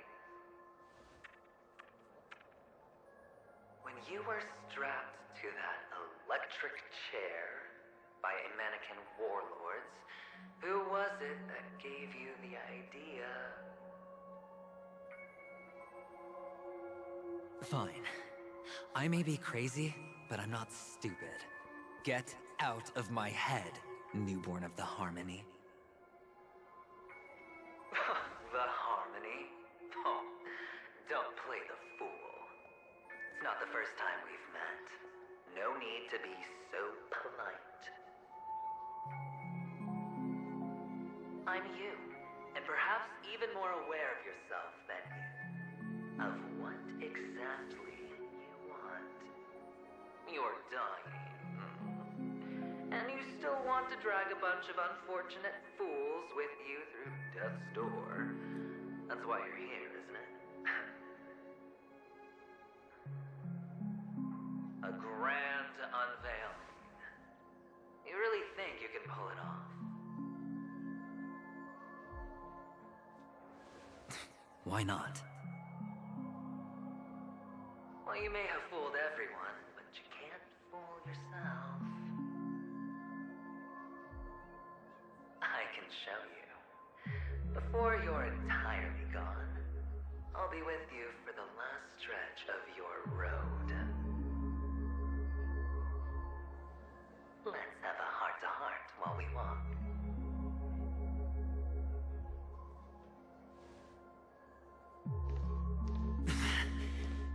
What exactly are you? Most people in this world spend their entire lives just to reach one outcome. And I am that outcome. Kavisha, I am your future. First, I'm hearing things, and now I'm seeing them. Great. Am I going to be elevated into the Harmony's Emanator next? Oh, just a Pepeshi? No. A child?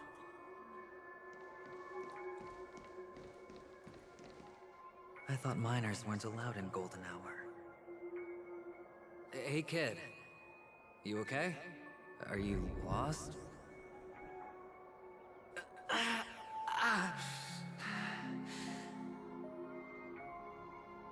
What's wrong, mister? You don't look well.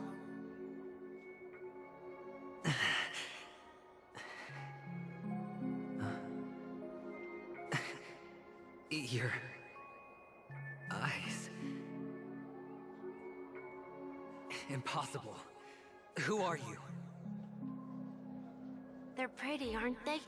Sis said they're a gift from Mama Funga. Colorful eyes are said to bring good luck. Mister, you have pretty eyes too. Beautiful. Are you alone? Where are your parents? They're in that amusement park. Papa and Mama went in first. I'm just about to go look for them. I have to go. Goodbye, mister. Hope you have a good time, too. Those eyes. And Mama Funga. No, it can't. There aren't any Avgens left.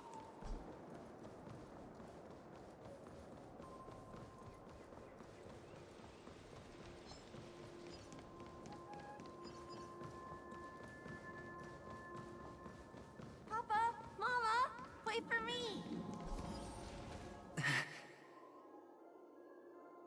Only on Paniconi, am I right? What are you still doing here? Well, you've known all along. The family truly showed leniency to everyone who came seeking help. Why would there be a need for such high walls and deep moats? However, people don't see it like that. Especially since the flavor of the dream syrup is so alluring. You will receive no charity on Paniconi. And relying on your own strength alone to topple high walls? Not a likely fate. Which is why, once you step into the hotel, you remove your high hat and beg everyone you come across for help. Like a hyena scavenging for scraps in the desert. Because you know that opportunities are fleeting. Well, when you put it like that, even Ratio's a teeny peacock analogy sounds pleasant. Well, you know how rare it is for me to give you the straight dope, so listen while you can. It's good timing that you mentioned the doctor. I'm especially fond of what you and he have in common. The conspiracies, calculations.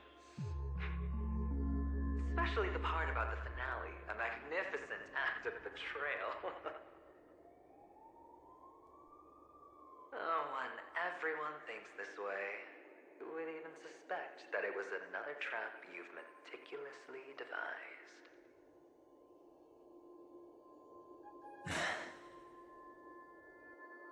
Go on. Tell me I'm right. You know who you really are, Mr. Cavalier Gambler. Uptight, overcautious, massive inferiority complex. You want so much, and you're still so afraid of losing. They only see your big bets, your bravado, the full house, the straight flush. They don't know the other hand is below the table, clutching your chips for dear life. It's a heck of an act. No wonder the tavern sent you an invite. You're a natural kid. You don't stop at fooling the audience, you fool yourself, too. Well, the best way to prevent others from seeing your true colors is first being able to fool yourself. Of course. I know you all too well. But it's strange. Why did you decline that invitation? You had the chance to embrace elation. Was that not what you most wanted? But you chose the IPC instead. For the preservation? I doubt it. Do you even have anything in common with the preservation? Oh, I thought you knew. Didn't you say you had me pegged? We're done. Either stop talking or disappear from my sight. That's fine. But who exactly is about to disappear here? Well, it's not going to be me, anyway.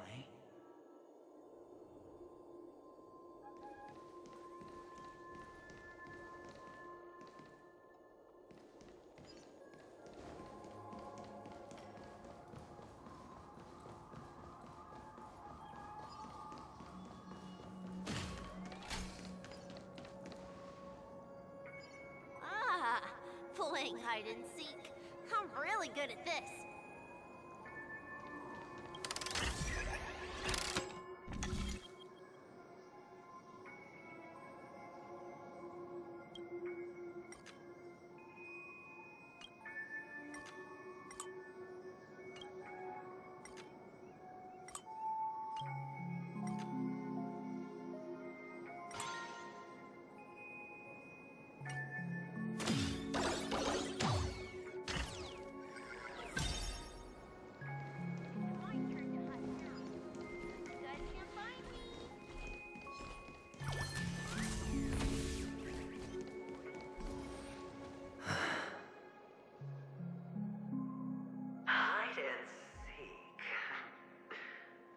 Sweet childhood memories.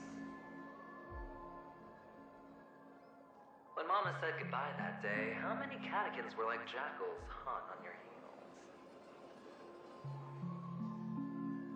I know you won't forget that sound anytime soon. Those shrill cackles. You had to hide right under the noses of those savages.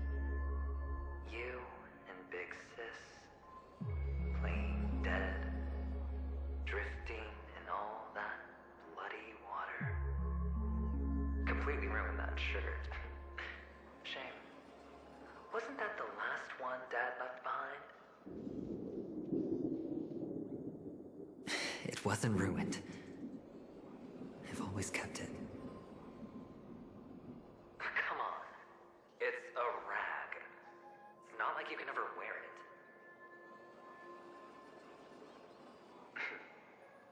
Now you don't have to hide. You probably won't even deign to get your pretty outfit wet in the rain. Your social capital has changed after all. I've never changed. On the contrary, now you're the one who does the hunting. The last round of hide and seek, and you get to be it. You should enjoy it.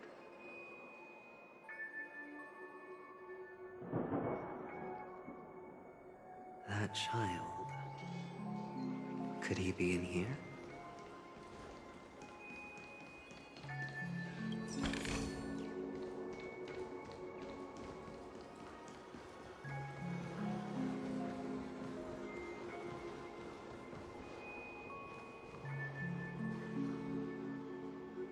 Is this... a topaz? What is this doing here?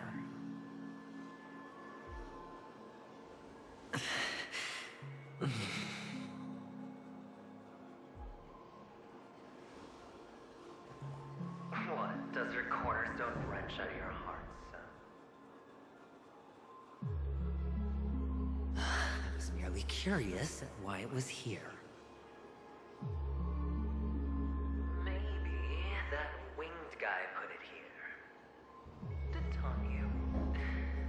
Just to make you realize that your painstakingly arranged magic show is nothing but a death rattle.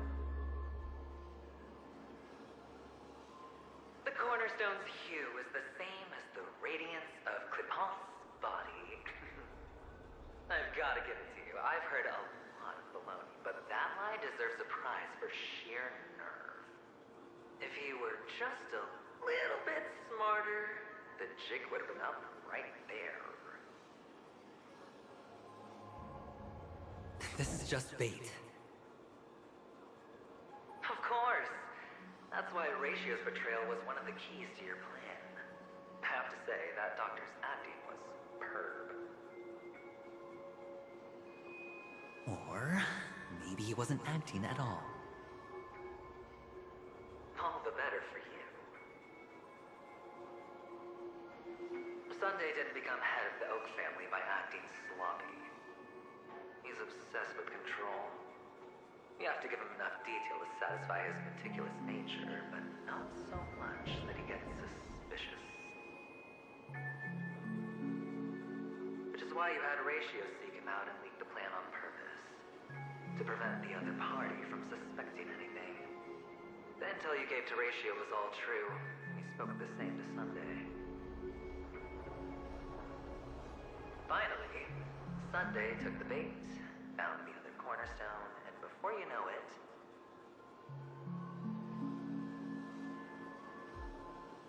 everyone's distracted enough for you to steal the third stone right out from under them. Why don't you stop rummaging through my mind? Your mind? It's our mind. You're me, and I'm you. We're the same.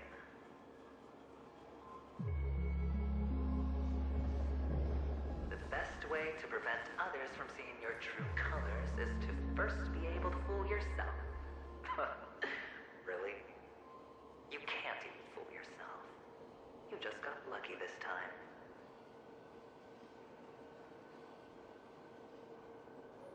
This is the other cornerstone in Sunday's hands. Rather beautiful green. Just like you. Smooth. Cunning.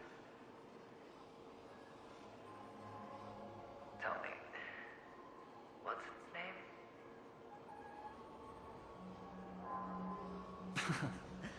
Why are you even asking me?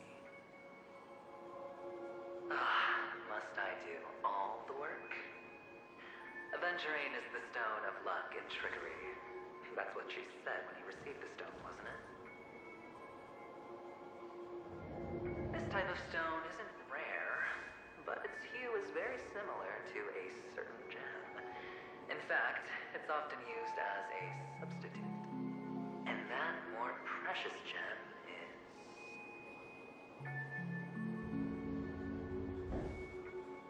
jade. Even Sunday can't tell the difference. Well, looks like jade can be substituted for aventurine, too. Sauce for the goose. Aventurine, topaz, jade. 3 elites, 3 cornerstones who, for a measly penny, offered their everything. Oh, you're even more united than the family. As I've said before, 3 chips are sufficient. All or nothing. But will it be the former or the latter? We'll find out soon enough. So, where's the real aventurine stone? Take it out. Let's have a look. Suddenly, you don't know where it is? I just want to hear you say it. After all, it really does resemble its owner.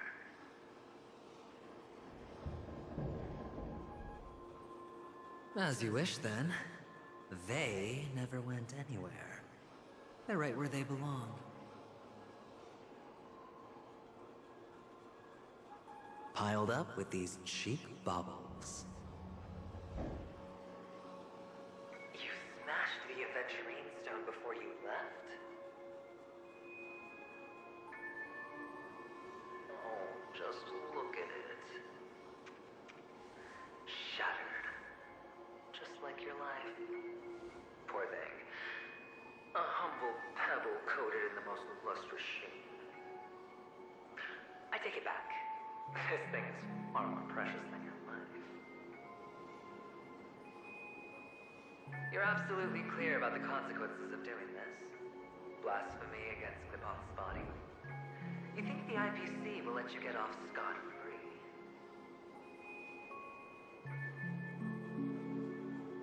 Well, Diamond has always been all about results. As long as I could create value far beyond the cost, the ends justify the means. How else would the family be fooled if there was no price to pay? It doesn't matter. Even smashed to smithereens, the preservation's cornerstone can still be used. Its effect may be greatly diminished, but it's enough for me. Now I'm really curious. Why does every step you take involve reckless risks, and the choices you prepare for yourself always come with a strong impulse for self-destruction? If you truly believe that the greater the risk, the greater the rewards, I wouldn't have guessed you'd be so loyal to the IPC. There is so much you don't see. Which is also why you'll never see how I'll win it all. That is, if you can do what it takes. We'll just have to wait and see then. The cornerstone is gone. Another illusion of the harmony. Huh?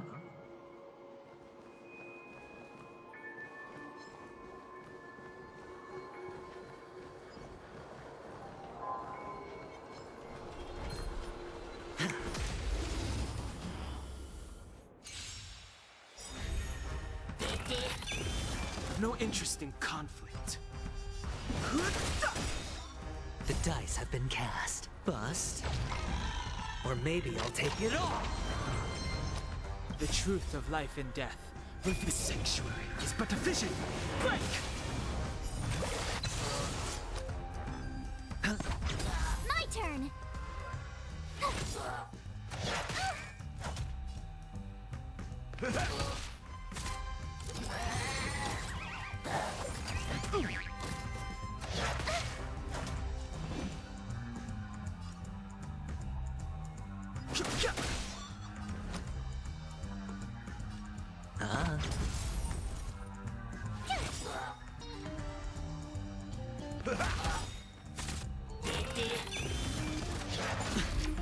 You can't run!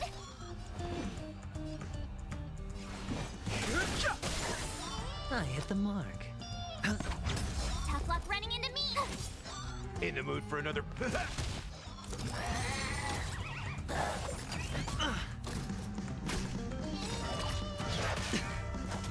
try hard sometime. Watch this awesome move! Fighting is meaningless.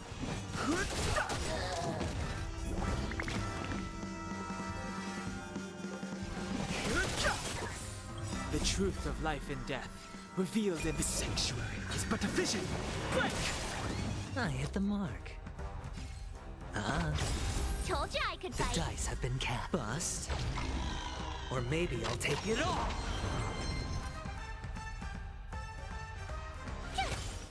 Step up, let's see. I've no interest in conflict.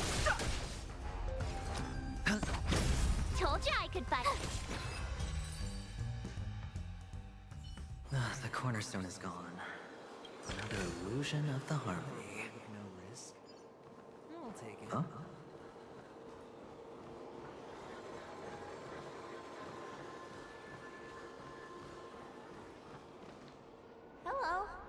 meet again, Mr. Pretty Eyes. Yes. We meet again. Did you find your mother and father? Of course! Big Sis is there too. The four of us were just playing hide and seek. I'm so happy. On our way here, Papa even brought me to see a blimp. I think you mean film. Yes, that's it. Putting many drawings together and turning them into a moving wall painting. They put me, Papa, Mama, and Big Sis together, turning us into one big family. You should give it a try too, mister. You look sad. The amusement park will cheer you up. Sure.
How's that? Not a bad score, eh?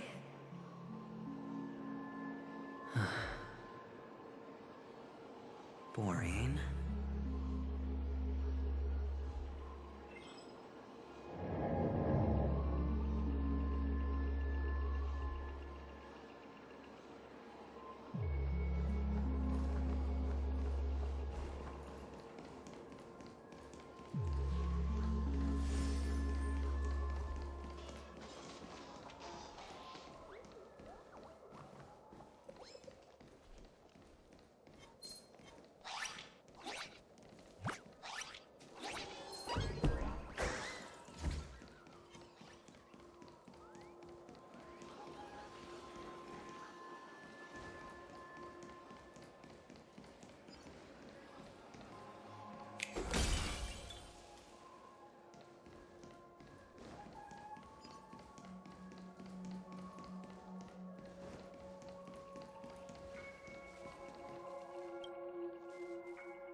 Why aren't you talking?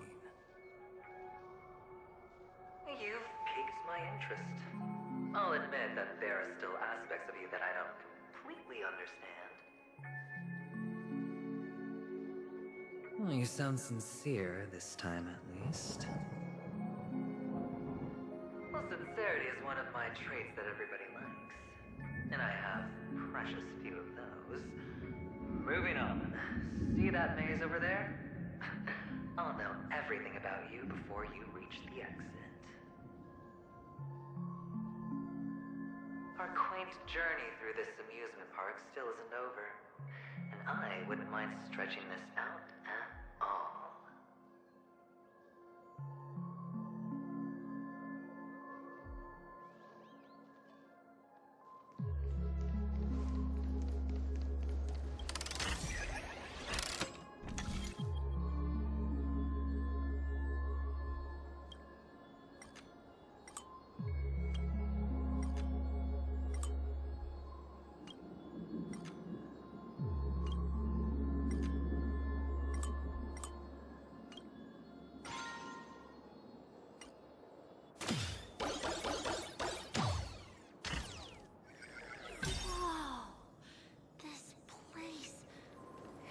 so tall. Even taller than the top. There are so many flowers here. Vixis, this one's for you.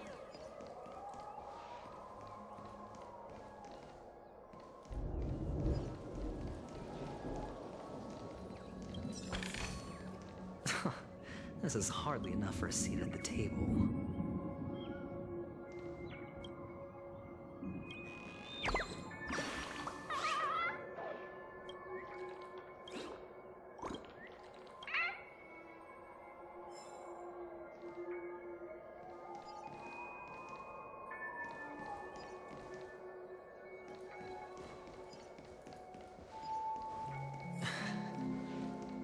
A dead end?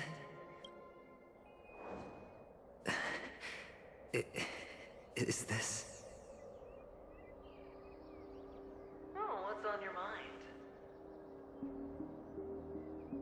It's got nothing to do with you. Do you need a hint?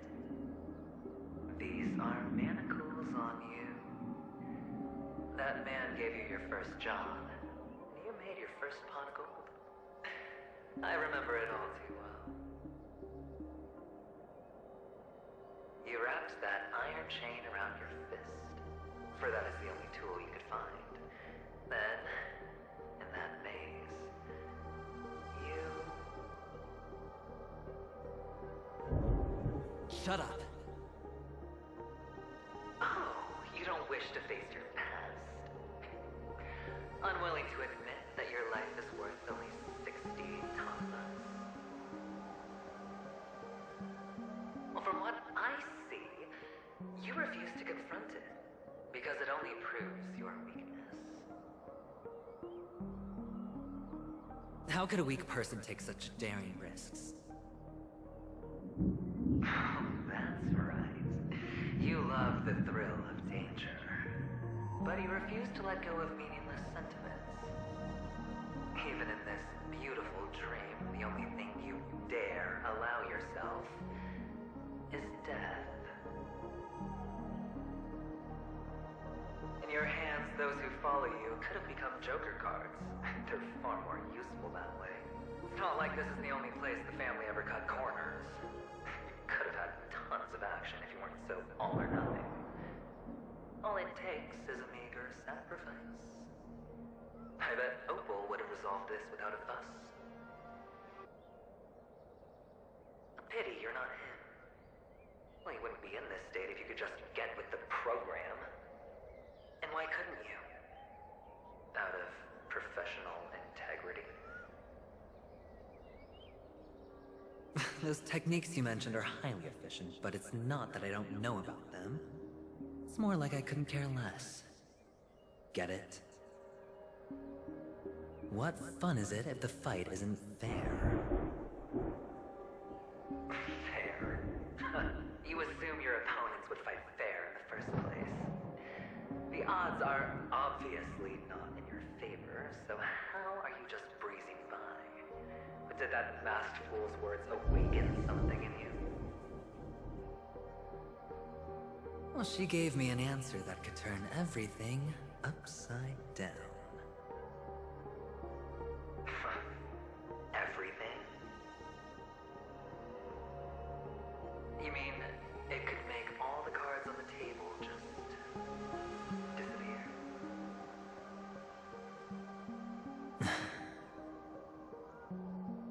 That's cheating. If these leaves could be brought back, would they bloom into new flowers?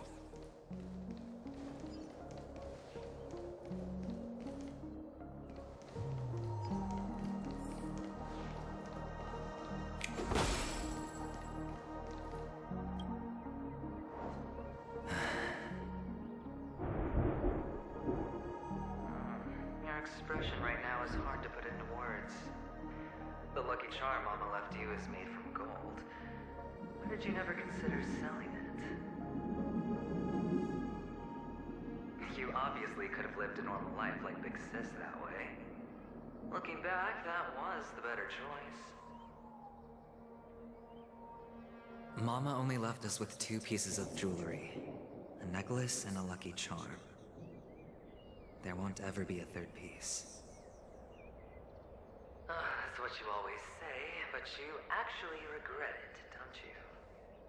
That you didn't sell them. You can zip it if there's nothing to talk about. I know. You must remember what Big Sis told you. You're a child blessed by Gaiathra Triclops, and can lead the clan to happiness. So always remember to protect yourself and never resent the pain and poverty you're going through.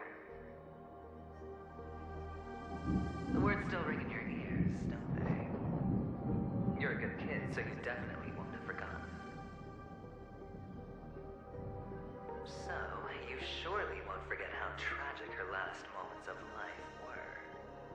How the piercing laughter behind you felt like it was drilling into your heart.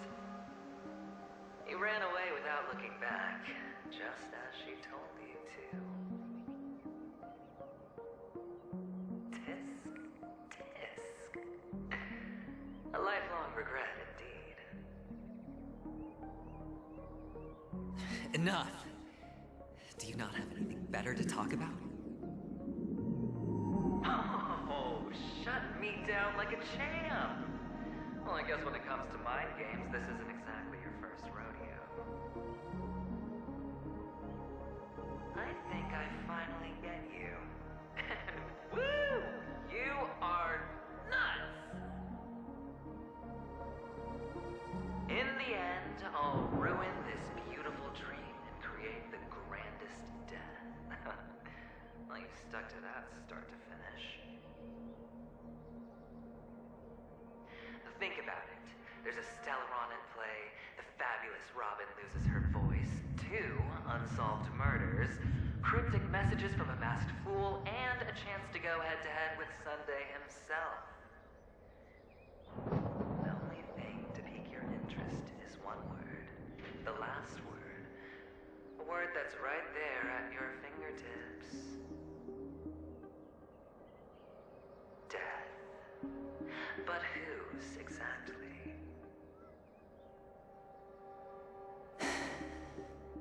We'll know when the dice falls.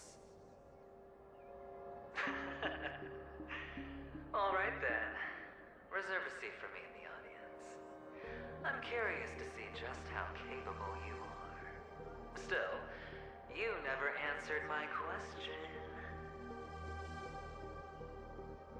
If you could start over, would you still want to be the child who received Gaiathra's blessing?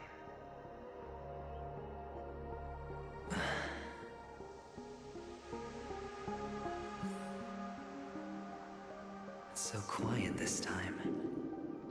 Is he finally gone? Or am I the one about to disappear?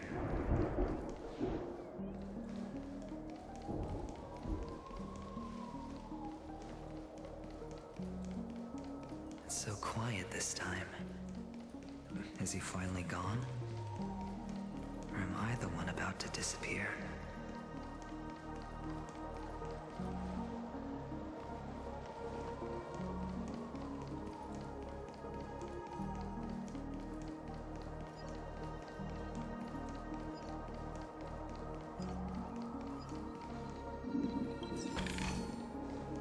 Finally, made it out of this plague. We're going home?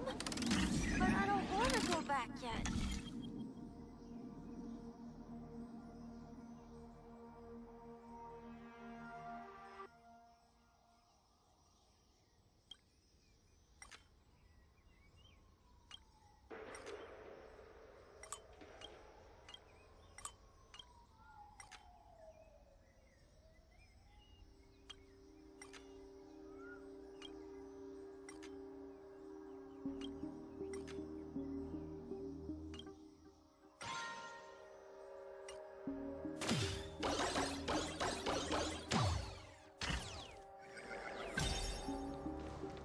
It's so fun here. I want to stay here forever. This is hardly enough for a seat at the table.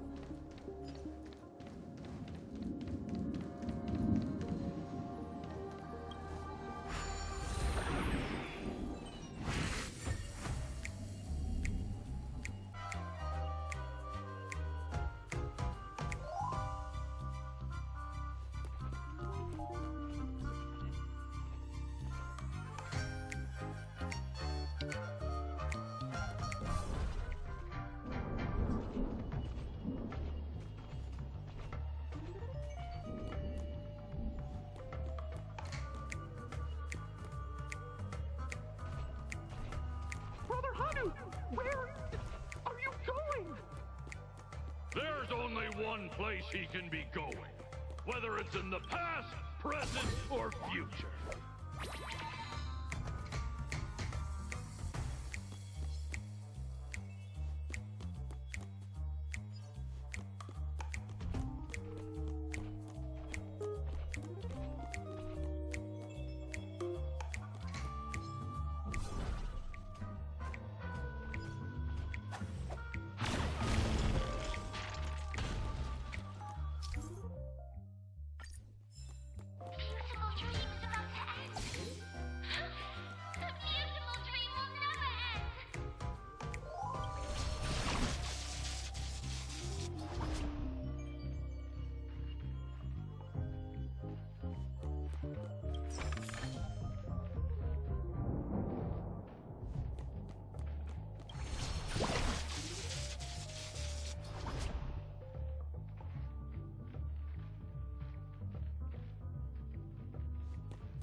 Mister, is that you? I hear the sound of leather shoes.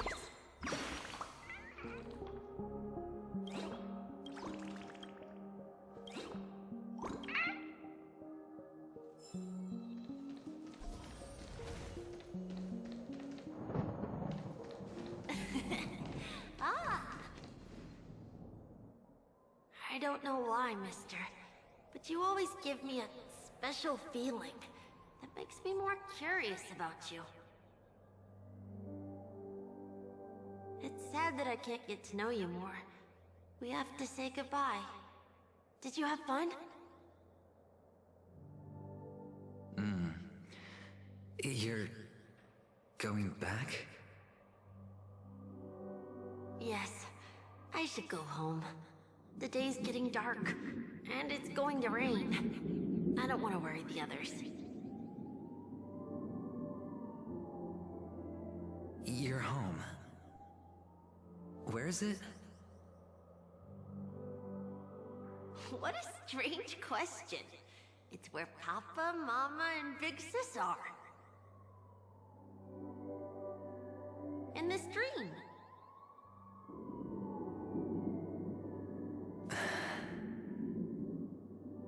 This amusement park. This beautiful dream. They really are peaceful. Everyone loves it. But, mister, why don't you like it? Because they're not here. Where are they then?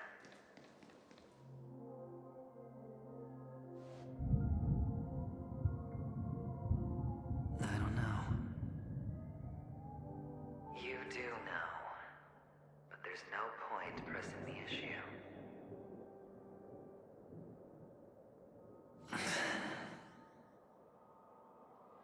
Admit it. You're tired.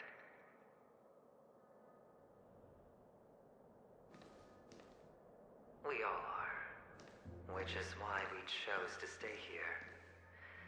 Me and him. Your past and future.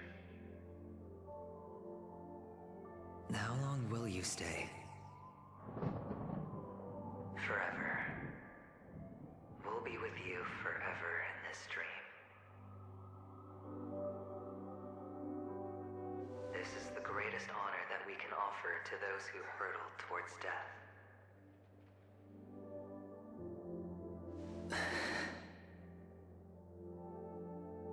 The road less traveled is less traveled for a reason. But you've never gone in any other direction. Your own life is the chip you're most eager to lay down. Always has been. You don't care who the real murderer is, and the Watchmaker's so-called legacy couldn't be more boring. What you want, what you need, is to be the smooth operator, the solid gold deal maker who doesn't waste a drop of sweat, even when he's up to his neck in danger, deep inside family territory. You want to be polished up, cuffed with red-hot chains, and spotlit center stage.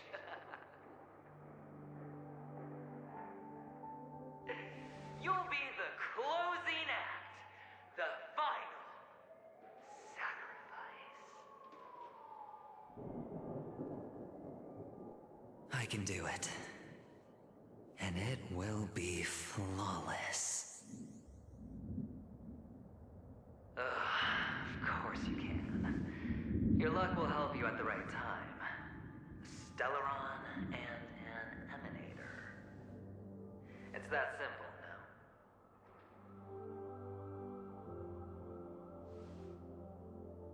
That way, the IPC will earn a place at the table. And as for you, you'll just happen to slip the leash, sweep the rat race, extract yourself from this endless debacle. You'll have the freedom you've always dreamed of.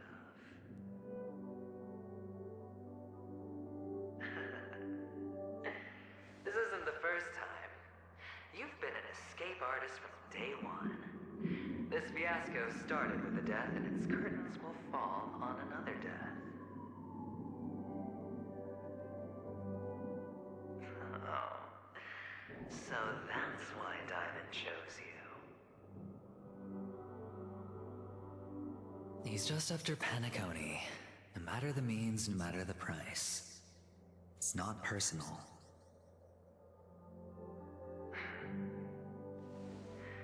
It's hard, isn't it? Well, don't get soft on me now. What, did you suddenly grow a conscience? I was born from yourself. I'm well aware that climbing out of the hole you've dug is basically impossible. I can't stop you from doing what you want. We can't change where you want to go.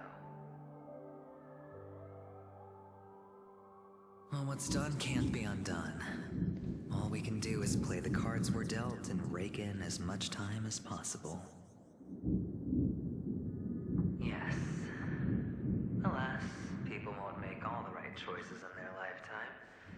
Though luck always seems like it's on your side. You will keep winning, having never lost before, but why you? Why must it be you? If all your luck is built on the pain of someone you love, on the loss of dozens more, if these windfalls, these jackpots, aren't a gift from Gaiathra, if all they are is a long string of meaningless deaths, then what did we do to deserve living in a world like that?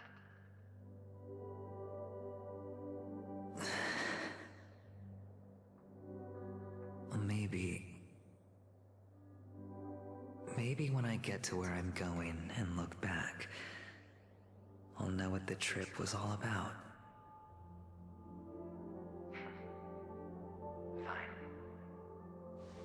Time to make a move, my friend. I'll be waiting up ahead. Say goodbye to the kid before you shuffle off.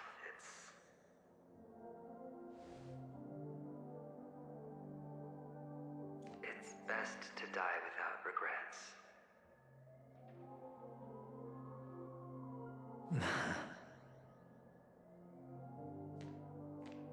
And now, only we are left. Can you take a photo for me?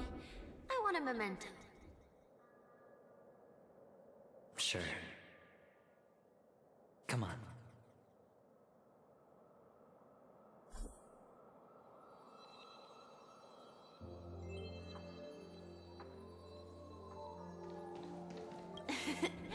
Can you take a photo for me? I want a memento.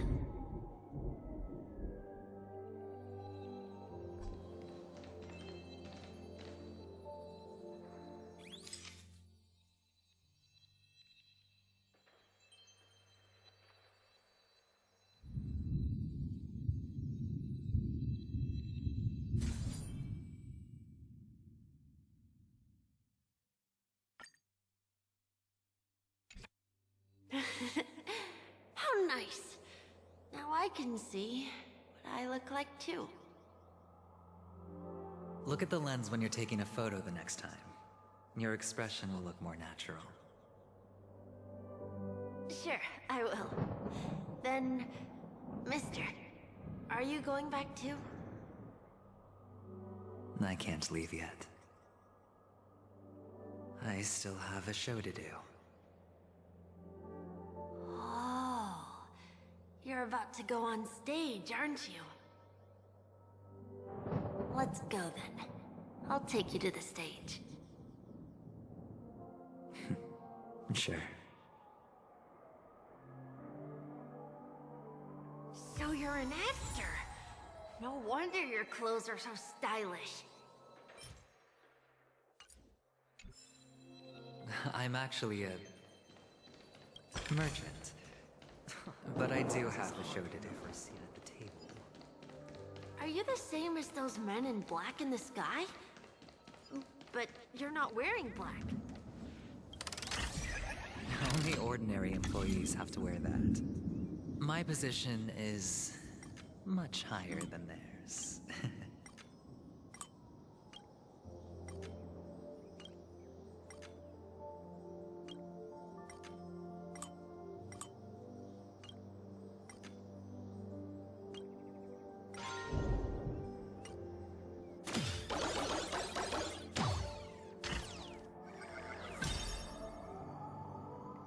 Awesome. I hope I can become as good looking as you when I grow up. Of course you can. I'll take it. You'll be better and stronger than me.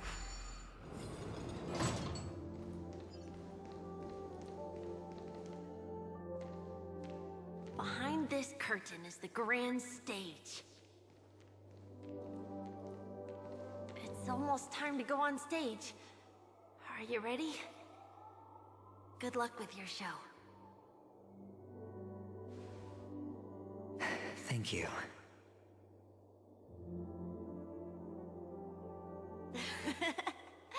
You still seem pretty nervous.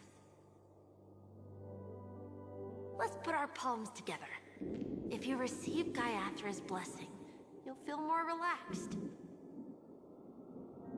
Putting our palms together is a simple ritual. By putting our palms together and reciting the prayer to Mama Funga, she will bless us. If you're not familiar, I can guide you. It's all right. I know how to do it. Of course I know.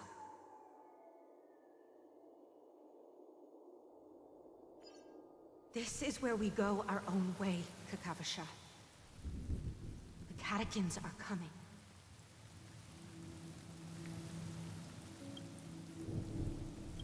Why?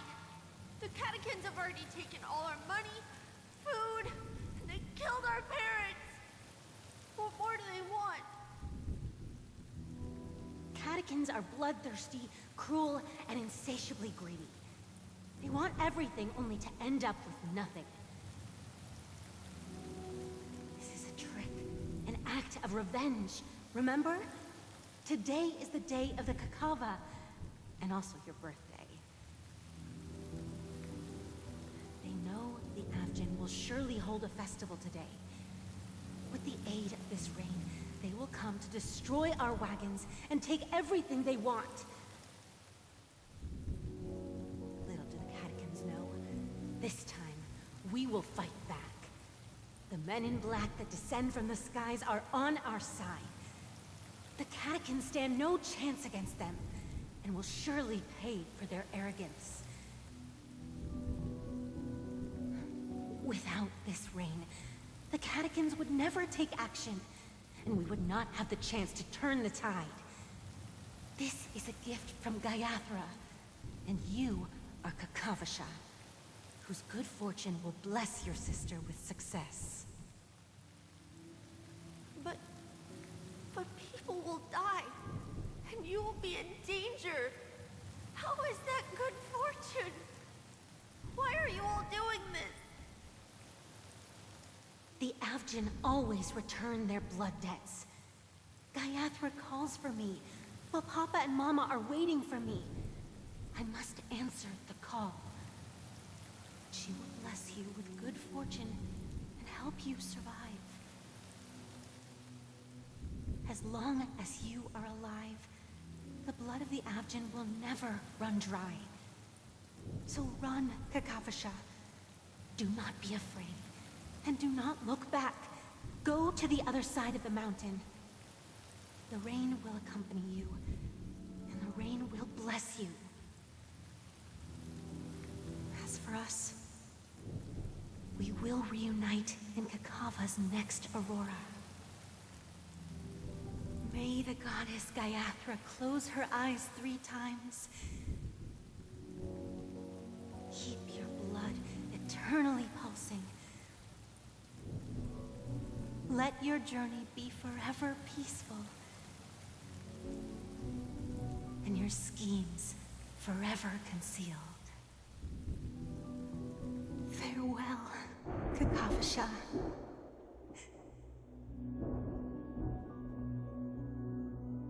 Newsflash from the Inter-Astral Peace broadcast.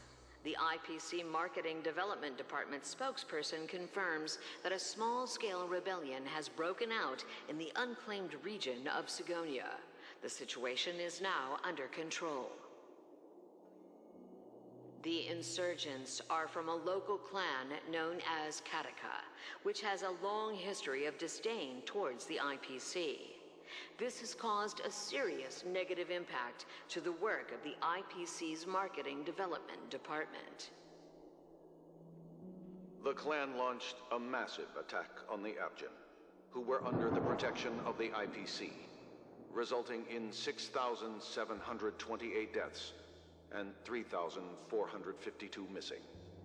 The casualties are currently under the care of the frontline trauma team. The spokesperson expresses his deepest condolences for this devastating humanitarian disaster. At the same time, delivering an important message on this matter to all interplanetary citizens. Finally, he proclaims, the hammer of preservation will fall for all beings, regardless of life or death, regardless of race, regardless of ideology, to uphold the basic rights we inherently possess.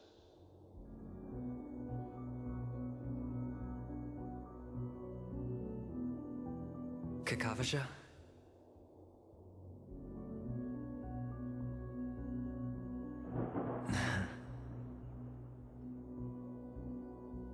Bye.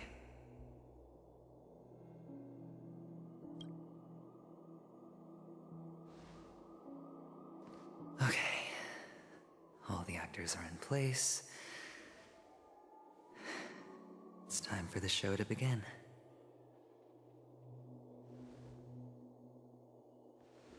This act is dedicated to you. I hope it'll be an unforgettable memory for you.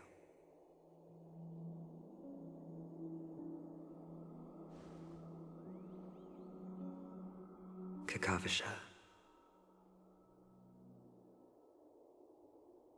By the way, before you go, I have a personal question. Do you truly want to destroy the world with your own hands? Let's assume, just assuming now, that every time I roll the dice, there's a possibility of achieving this particular outcome. Then I would be quite happy to make that wager.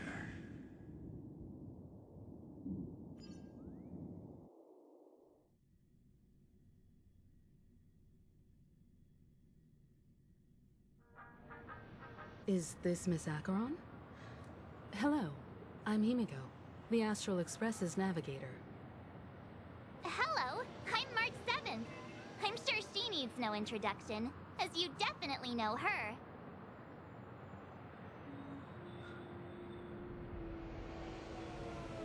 Hello? None of you seem surprised by my arrival. Since Welt has decided to travel with you, it means that he trusts you. And we trust his judgment.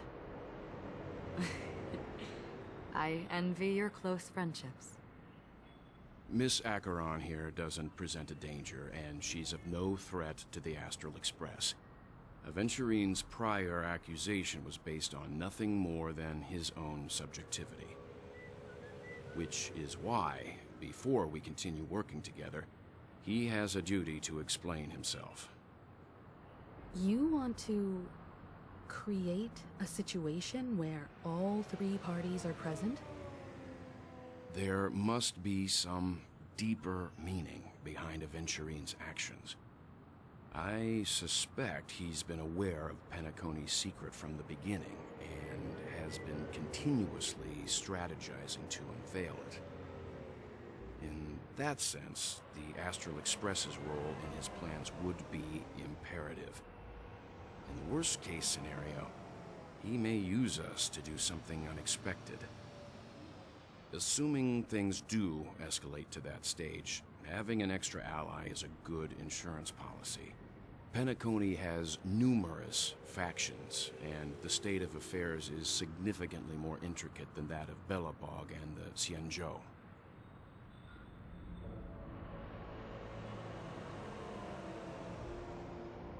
She also makes a good point.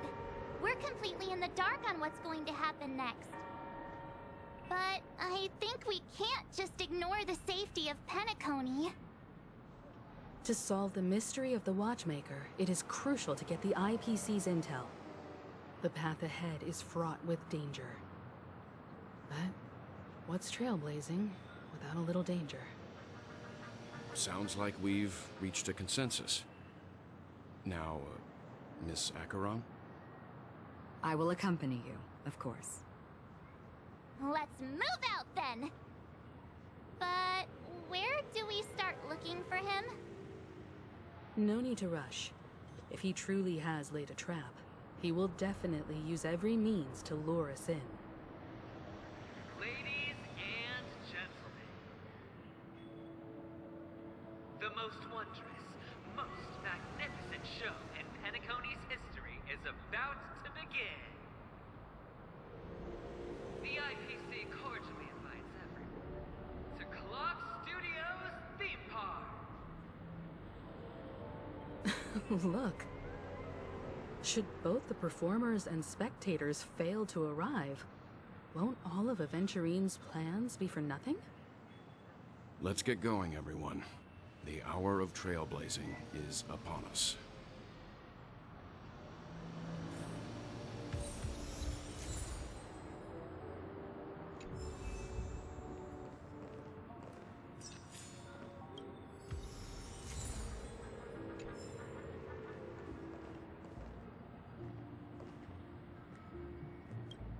I have a bad feeling that something big's gonna go down. Are you ready? Let's waste no time and head to the theme park then.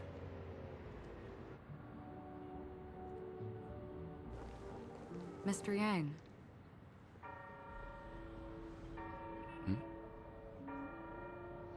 Why did you not tell your companions about my true identity?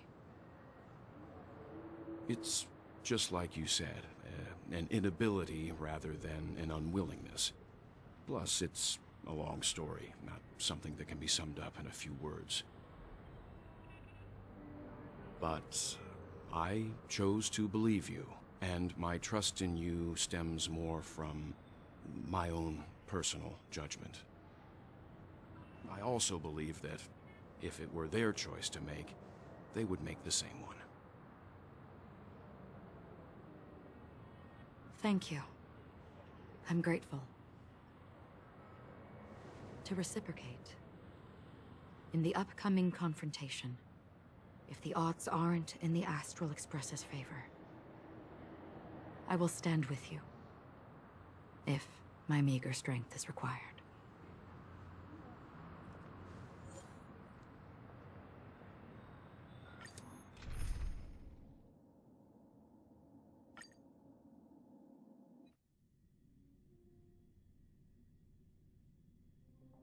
We're back here again.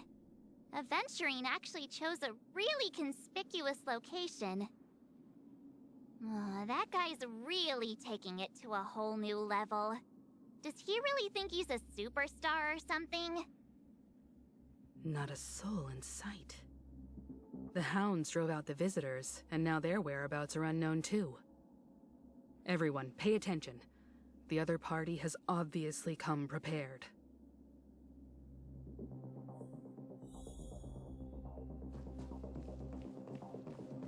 Ladies, gentlemen, dream seekers, tycoons, esteemed guests of the watchmaker and the family. Also not forgetting the nameless of the renowned Astral Express. Astral Express, you're late. And this, unsought guest. We've kept your appointment, Mr. Aventurine. It is customary to show yourself as well.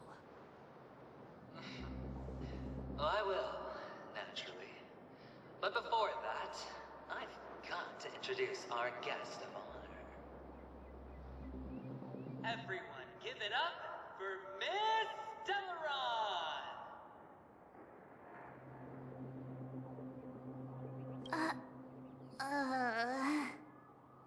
Let me remind you that in all likelihood, this stage and her identity have nothing to do with the wanted murderer. Oh no, they do. Of course they do. Otherwise, why would I work so hard to gain your trust and then invite you all here? Because she's the only one who saw all 3 homicides. She is the key to proving that the family's death does not exist in Dream's promise is nothing but a sham! 3 homicides? That's right, madam. The 3rd one is about to happen right now, right here, in Clock Studios theme park. A truly grand death. You, and you. All of you are going to die. And it's all because of you, Miss Stellaron. You will become the personification of death.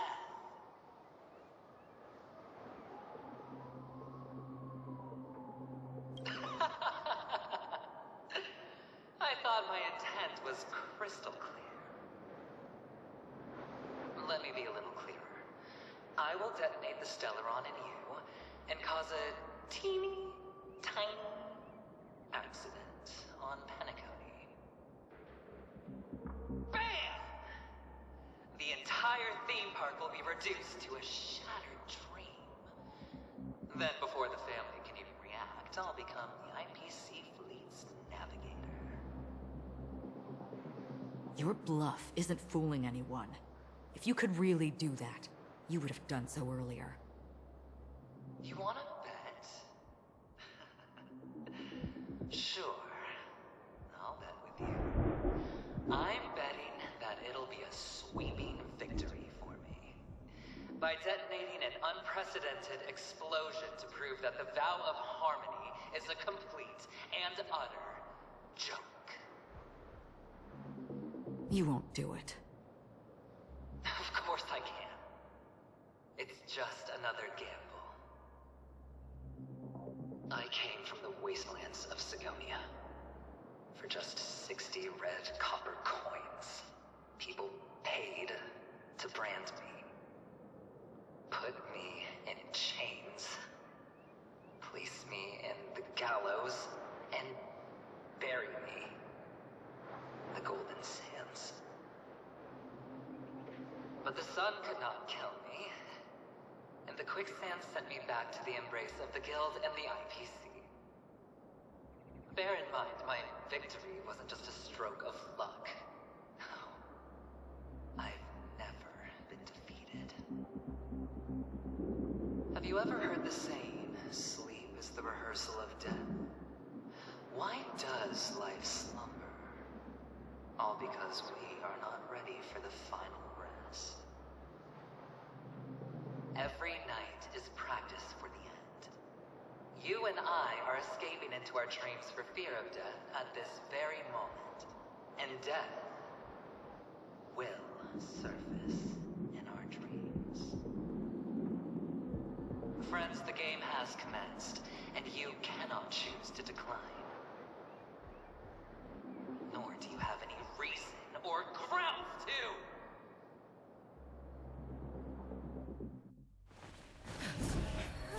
The dice are cast. Ladies and gentlemen, ready to unveil your cards? The Architect's flawed stone. Of no value at all. I'm putting down the bet. I'm taking the gamble. I'm claiming the win. I'll invade spin the wheel, a daring gamble. Walking the brink of death for rebirth. Oh. For the Emperor Lord! All right. Let's see who has the last laugh. Let the game begin!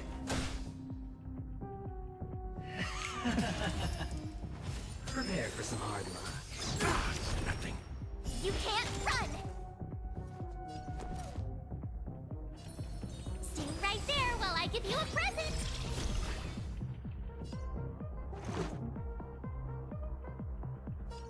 Take this! You're riding a lucky So, streak. you in the mood for another beating?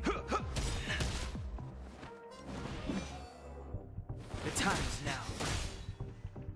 My turn. With me out here, how can we lose? Gotta try hard sometimes. Check out this awesome move!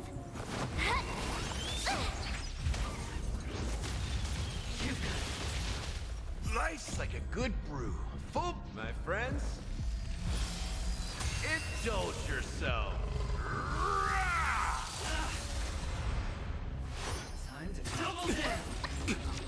Try that again! All or nothing.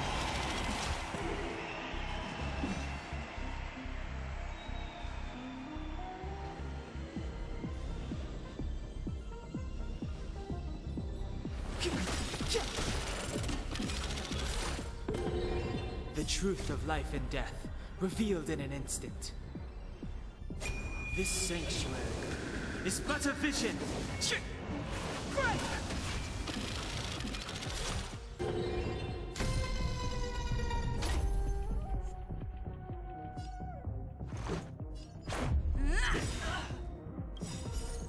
Rules are made to be broken.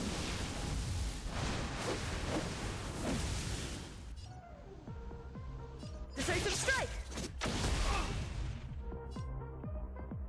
It ain't over yet. Step aside.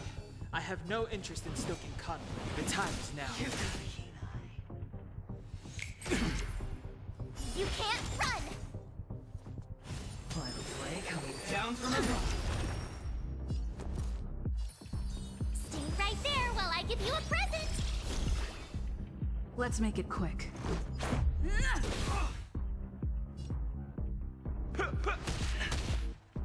Clemency?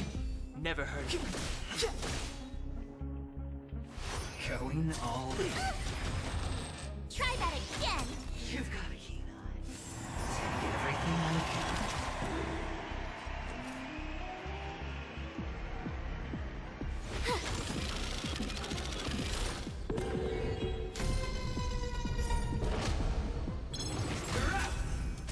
Let's go. That's all you've got?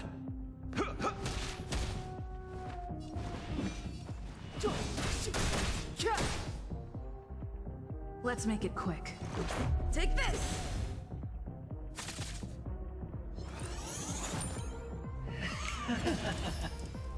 Prepare for some hard luck. Nothing. mix things up. You have the worst luck running into me.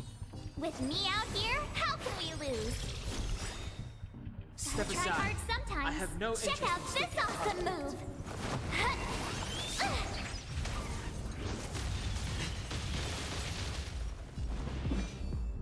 The time is now. Let's go.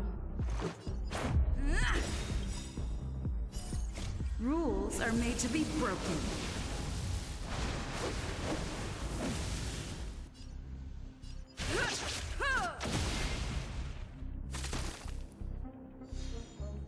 My turn. Watch this. So, yeah, let's kick things off with you. Clemency? Never heard of it. The truth of life and death, revealed this sanctuary, is but a vision. Let's abuse this. You can't run. Nice like a good brew, my friends. Indulge yourself.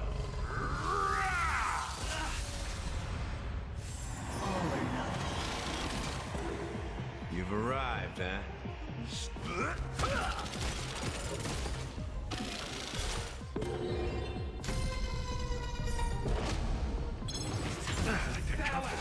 Try that again. Let's make it quick.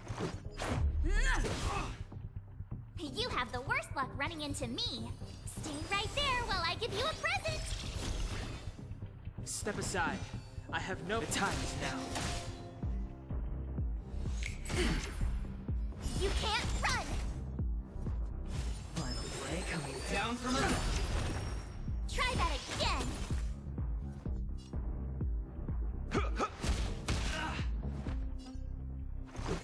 Take this! Told ya I could fight. With me out here, how can we lose? Gotta try hard sometimes. Check out this awesome move.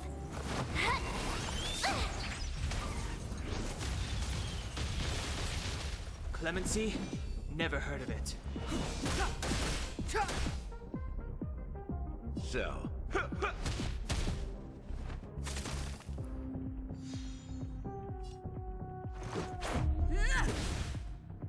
My turn. Stay right there while I give you a present. Step aside. I...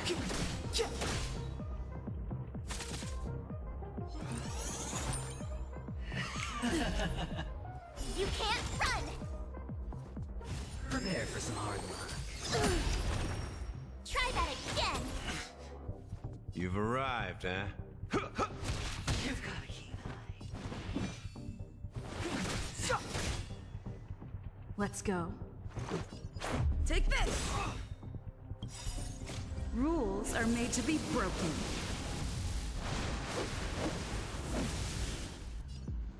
Decisive strike! Going all in. You're annoying. Take everything I've got. You have the worst luck running into me.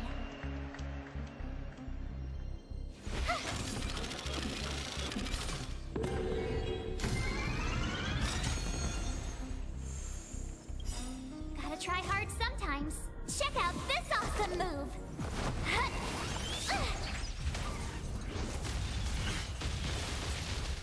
So, let's kick things off with you.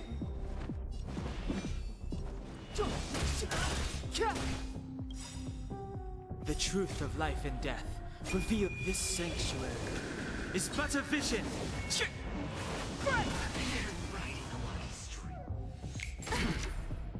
You can't run. Final play coming down from a... Try that again. You've got a keen eye. Let's make it quick. My turn. With me out here, how can we lose?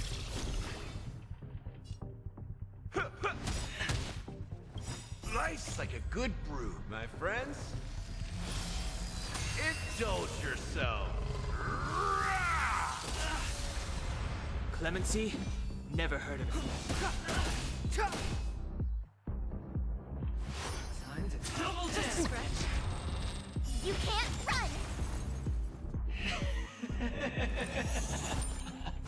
Even on a losing streak, as long as people still have hope, they'll keep throwing money on the table.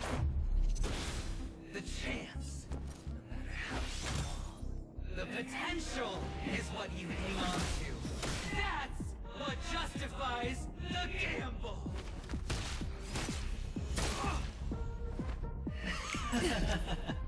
You can't run! Prepare for some hard work. More than that. Try that again! Stay right there while I give you a present! Gotta try hard sometimes. Check out this awesome move!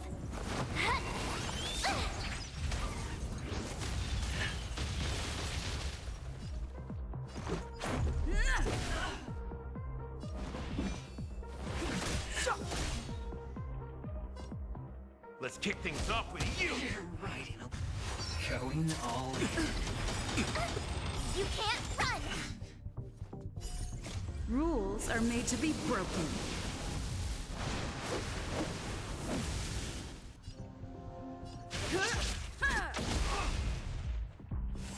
Scoundrels on tour! My turn.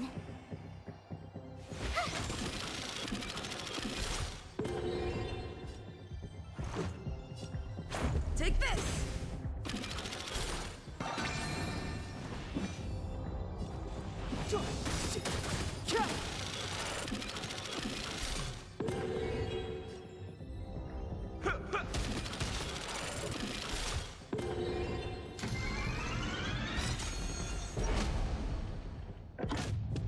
The dice are king.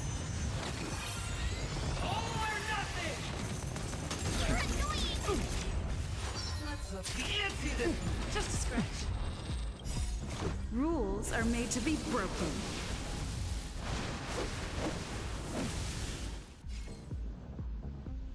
You don't say you're welcome.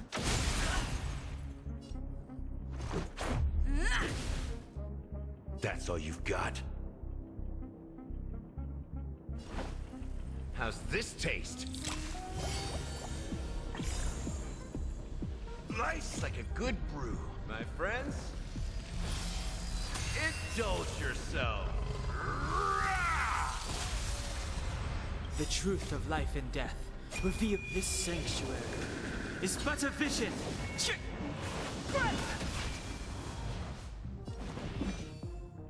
The time is now. You have the worst luck running into me. With me out here, how can we lose?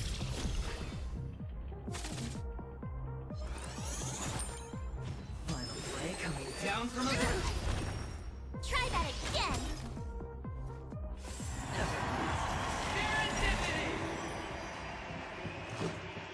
Take this!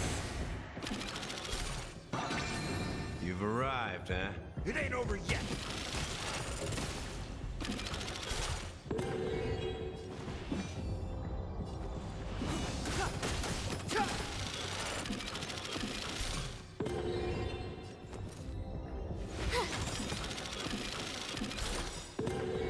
Gotta try hard sometimes. Check out this awesome move!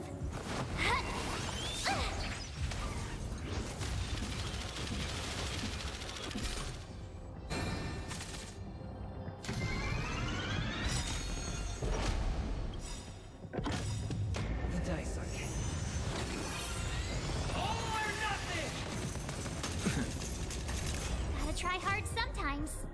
Check out this awesome move!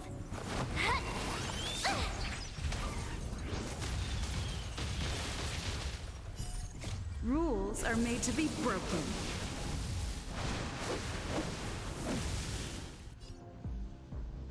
Decisive strike!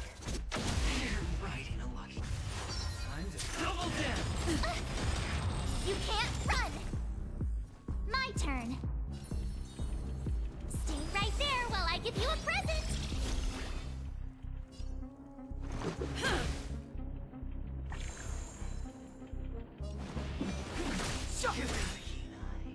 The truth of life and death revealed this sanctuary is but a vision. Prepare for some hard luck. Try that again!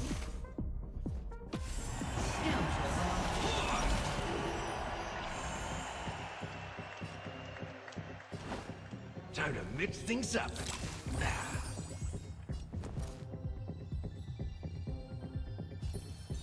With me out here, how can we lose? Let's make it quick.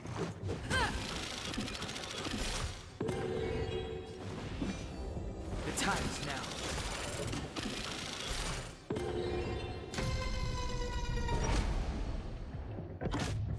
The dice are king. All or nothing! Let's up the ante this time.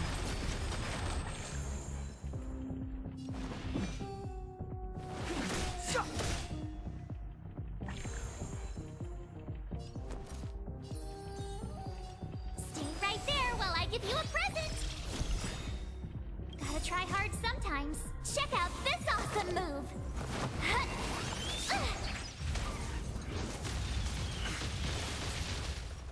Final play coming down from above. You can't run!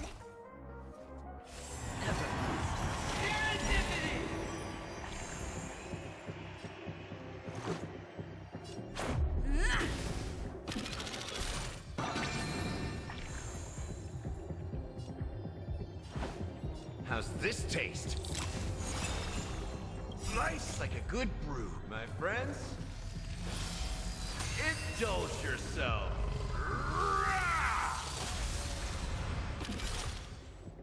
Clemency? Never heard of it. The time is now.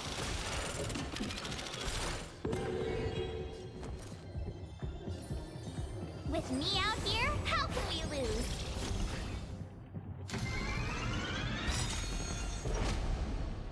The dice are king. All or nothing! You're annoying! Rules are made to be broken.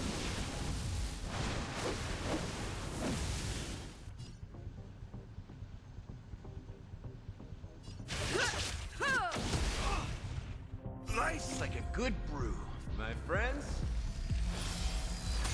Indulge yourself. Time to double down.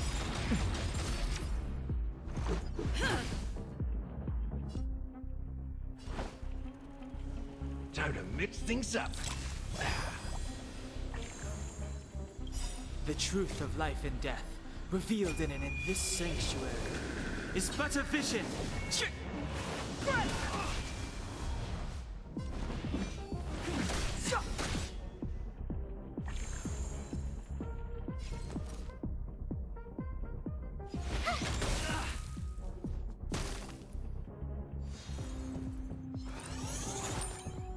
Prepare for some hard luck.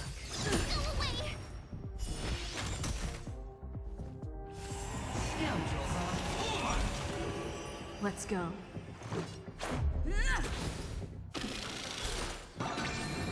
So, you in the mood for another beating? How's this taste?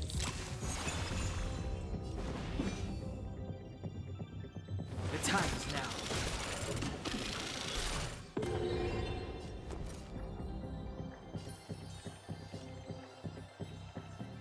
Stay right there while I give you a present!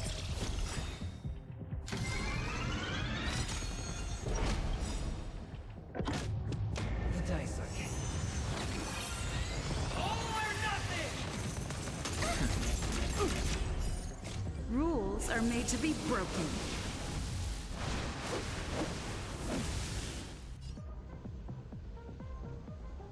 Give out, say you're welcome. Going all in. I like the confidence. Batter up. You've got a keen eye. Time to mix things up. Nice like a good brew, my friends. Indulge yourself. Clemency? Never. Gotta try hard sometimes. Check out this awesome move!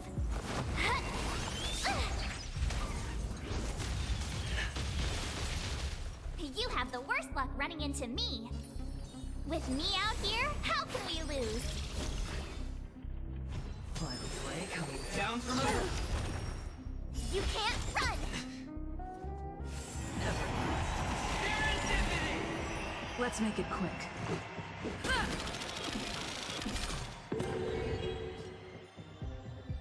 It ain't over yet.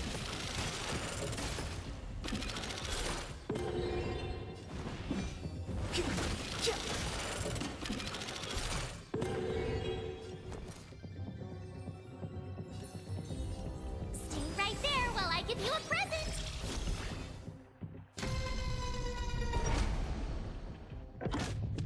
The dice are king. All or nothing! Just stretch.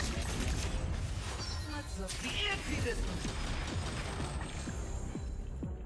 The truth of life and death, revealed in this sanctuary, is but a vision. You're riding a lucky streak. The time is now. My turn. Prepare for some hard luck. Try that again! Scoundrels on board! Let's go.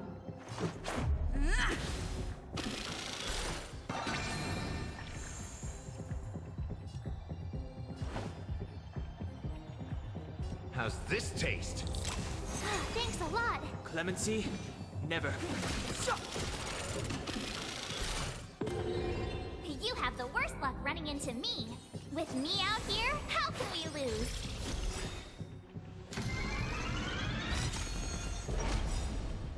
The dice are king. All or nothing! Rules are made to be broken.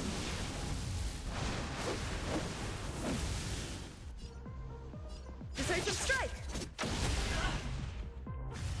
Time to double down! Just a scratch. Take this! Time to mix things up. Life's like a good brew, my friends. Indulge yourself. You're riding a lucky streak. The time is now. Everybody's like that.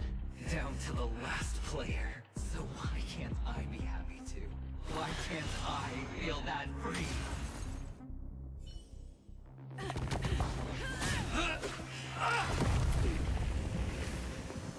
Always hide your ace with a straight face. I'm starting to get a little impatient with you all.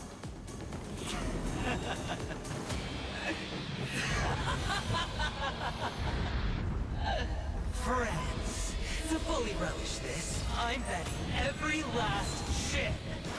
Only by casting aside reason does one truly gamble.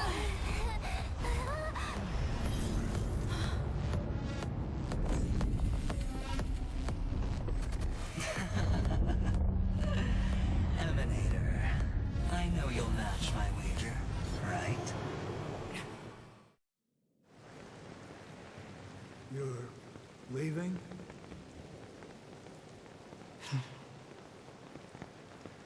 Perhaps. I might pass through the place you mentioned. Penacony. What do you hope to find within a dream? I'm not looking for anything. They aren't in a dream.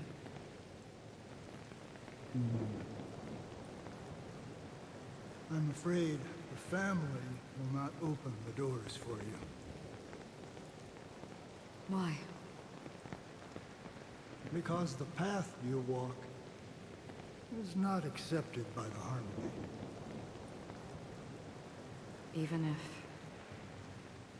that's not what I want. Precisely because it's not what you want. Because they are not like other eons. They have never glanced at anyone, and they never need to. They leave woven strands of fate for humans to walk, and together, they weave a great shadow. And this shadow silently envelops them. There are always those who rise from the shadows. They mostly become a part of the shadow. In your eyes, am I the same?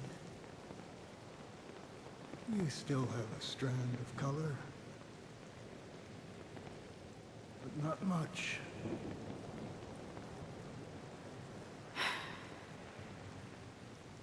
That is enough. Before they vanish completely, I will reach the Nihility's end.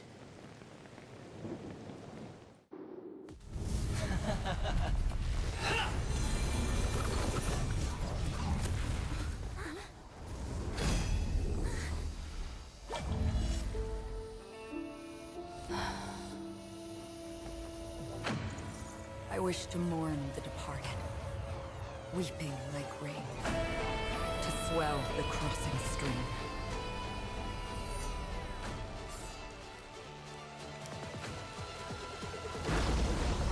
As the tide arrives, leading you back home.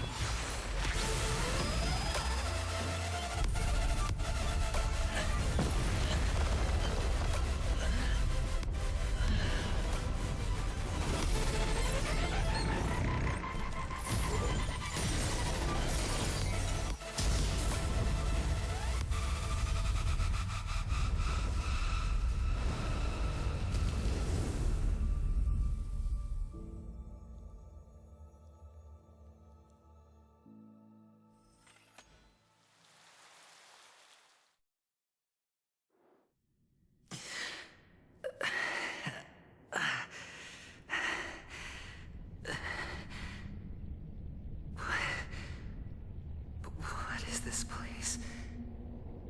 A gigantic black hole. And see. Have I succeeded?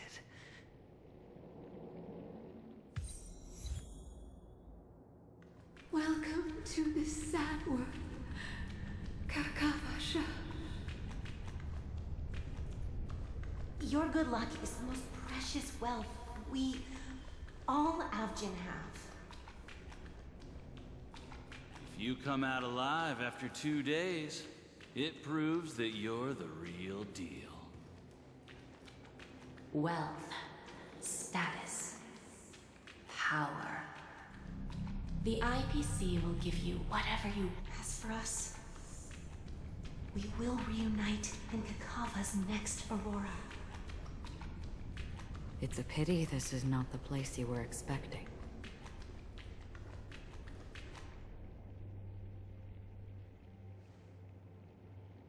Melody. Is it? Perhaps to you, I am just an emanator who's hiding her identity. But the sleeping and shapeless never glance at anyone. They have no face, no form, and even less of a will to speak. The nihility envelops everyone equally. Only some who have gone under their shadow can go farther, tainting themselves with more nihility. That's all. That's all. My friend, you really leave me at a loss for words. So... is this my final destination? The land of the dead? This is all but a fleeting dream. One of the thousands of manifestations of IX. Under the watchful eye of nihility, we momentarily linger here before moving on to our own paths. It seems that my death has already been determined. Even if you wish for it, I can't promise you anything. Now that you've accomplished your goal, I think you can be a little more forthcoming. What do you mean? Your performance at the theme park was wonderful and grandiose. A simple yet practical technique that fooled almost everyone. No one would have ever thought that you would have gone to such lengths, even staking your life just to prove a fact that had seemingly been disproved long ago. Real death does not exist in Penacony's dreamscape. Why would I do this? Because this is the only way you can uncover a secret that is even more unspeakable than the serial murders. To use this dream death to get there. To that promised land people constantly seek in this grand gathering. Penacony. The legacy of the Watchmaker. The true land of exile. How did you find out? I never imagined that something I learned about unexpectedly would become the key to connecting everything. It's that person's identity, isn't it? I see you're in the know. Let's just say I put money on the possibility. The murder isn't nearly enough to disrupt business as usual. Even if there were 1 or 2 murders on Penacony, most people wouldn't be personally affected. And that won't create any waves. This dream of theirs isn't a boundless sea. It's a lonely island. The family used the Harmony to build a high wall and isolate them from the vast and treacherous ocean of the outside world. That barrier they built keeps death out, but it also keeps the secrets that are lost in that watery abyss from floating to the surface. In a beautiful dream, free of suffering, who would want to go fishing for those secrets? No one. Unless someone goes to the other side of the barrier and lives to tell the tale. Someone already has. I got the idea early on, chewing on that masked fool's little hint. If a mute isn't someone who cannot make a sound, then it has to be someone who cannot speak. Someone who survived the treacherous depths, but is unable to take the stage and speak the truth.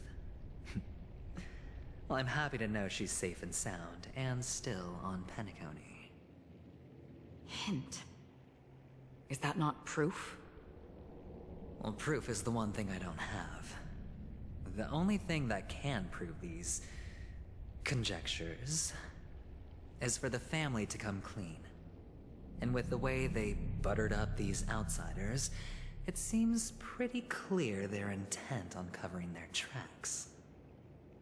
But you don't need proof to have a suspicion. And for me, suspicion is enough. I didn't need to find the Memory Zone meme. I just needed for someone to kill me like it killed that silver-haired girl. You don't sound very confident to me. Going out of your way to make citywide broadcasts in an attempt to involve more people. You are simply betting on the possibility of someone being able to break down the barrier. You're very lucky that fate has decided to let us cross paths. I happen to be equipped with a very sharp blade. Sharp enough to slice through the veil of dreams. I can also carve the Harmony's brand off of you. You possess great cunning, deliberately setting us up to be on opposing sides, constantly repeating the words of the Emanator in front of others, leaving me no choice but to draw my blade against you. And that's how you win. Opportunity and strategy, both are essential. And in your plans, the IPC always wins. Even if you lose the bet. To the family, the life of an ambassador is still invaluable. Well, it's a huge gamble, isn't it? But allow me to point out a mistake. The IPC's success is not guaranteed. I, unfortunately, have no contingencies for such an important matter. Detonating a Stellaron. I can't do it. The Aventurine Stone is too broken to even safeguard my escape from the stage. If, at the end of the day, you did not unsheath your blade, I would have lost the bet. It is pointless to discuss what-ifs. You have won.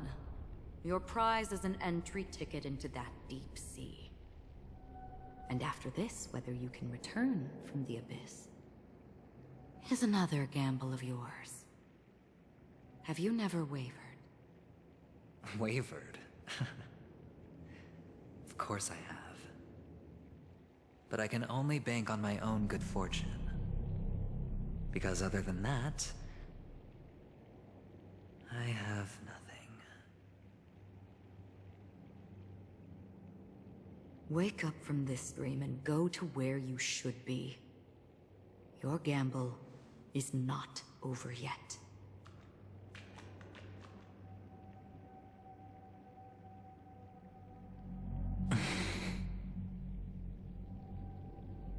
Before we part, can you answer one more question? As someone who has traveled on that road, can you tell me, why are we born into this world? If it's just to die. I don't think this and never have. Nor do you. But the nihility envelops you and I. And everyone. And because of that, it's pointless.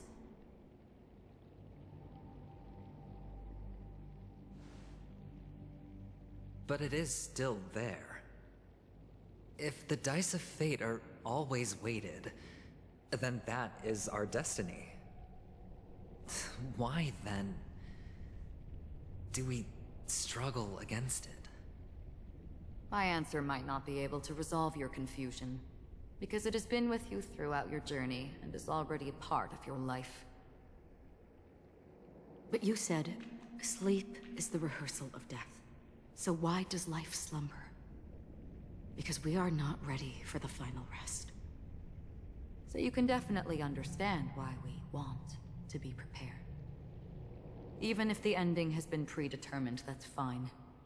There are countless things that humans cannot change. But before the end, there are many things that humans can do while on their journey. And because of this, the end will thus reveal a completely different meaning. Take a good look at your pocket. Your friend has already given you the answer. Good luck.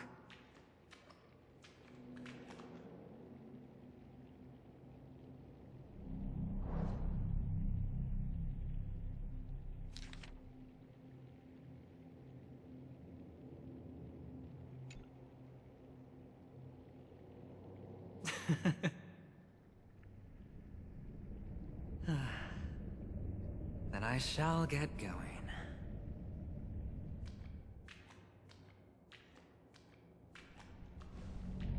Mister? You're leaving? You ultimately chose to leave this dreamscape?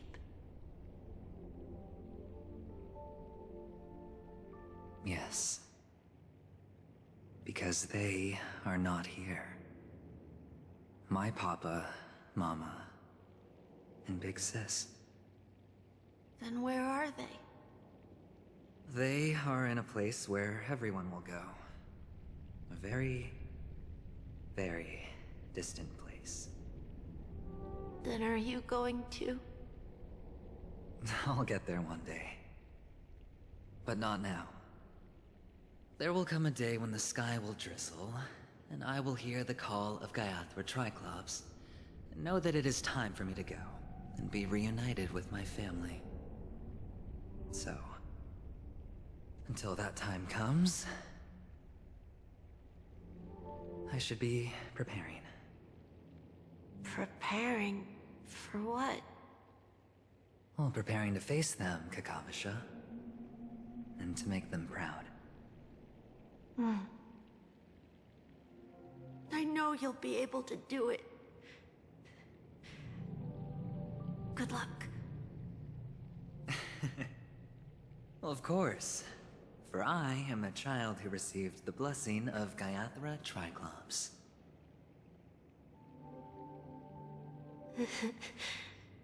But you still seem nervous. Well, I seem that way because I am nervous. You know what? Maybe you can help. What do you say? One last time? Put our palms together?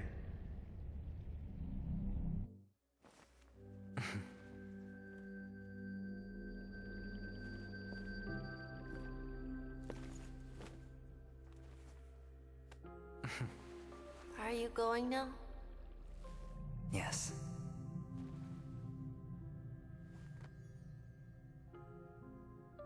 May the Mother Goddess thrice close her eyes for you, keeping your blood eternally pulsing. May your journey be forever peaceful, and your schemes forever concealed. Our paths will cross again beneath Kakava's shimmering auroras. Farewell, Kakavasha.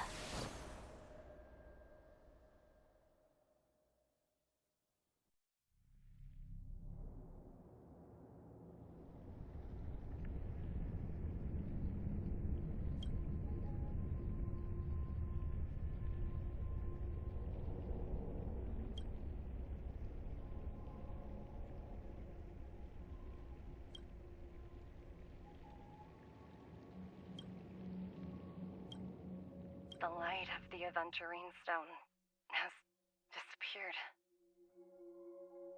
This only represents one outcome. He kept his promise. And got what he wanted. As planned, your cornerstone has been successfully sent to the family's territory. Then... Let's fulfill our duty and start harvesting.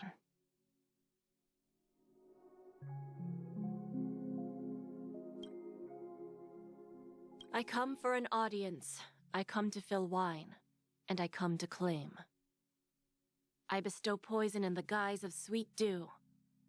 Come the toil of spring and yield a fall. I patiently wait for the branches to be heavy with withered fruits.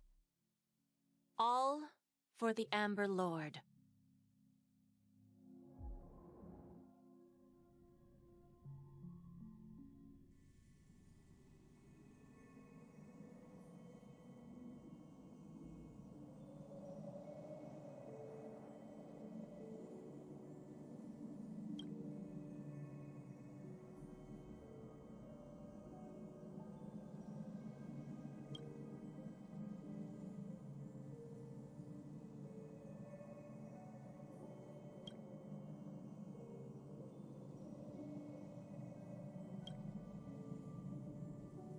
You're awake. I've been waiting on you for quite a while. You've met me before. I'm Sam, the Stellaron Hunter. I originally planned on showing up earlier to reveal some truths to you. But I encountered more roadblocks than expected. 11 times I've tried, but ended in failure. Before I knew it, this world and I became too intertwined, and it became too difficult to escape the constraints of the script. Elio is right. In this land of the dreams, you and I will reap unforgettable gains. I don't know people's hearts as well as he and Kafka do. Nor do I have a specialty like Silverwolf and Blade. Most of the things that I'm good at only apply to villains who need no mercy. So, there is only one method that I use. This is to show you.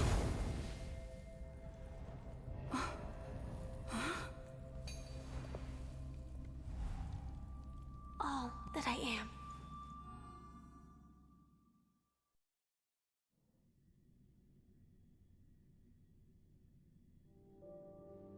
Labyrinth-like corridors and halls?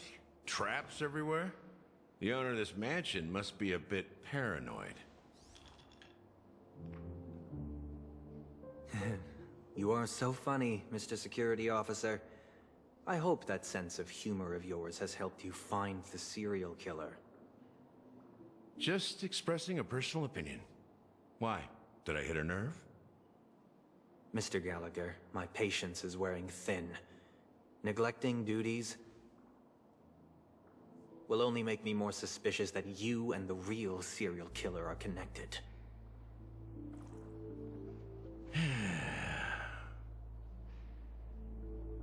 Scoundrel, punk, drunk, hooligan. I have heard this trash talk all too often. But I have never once thought that I'd be treated as an accomplice to a murderer. I take back what I said. Your problem isn't paranoia. You're just crazy, you know? Lunatic.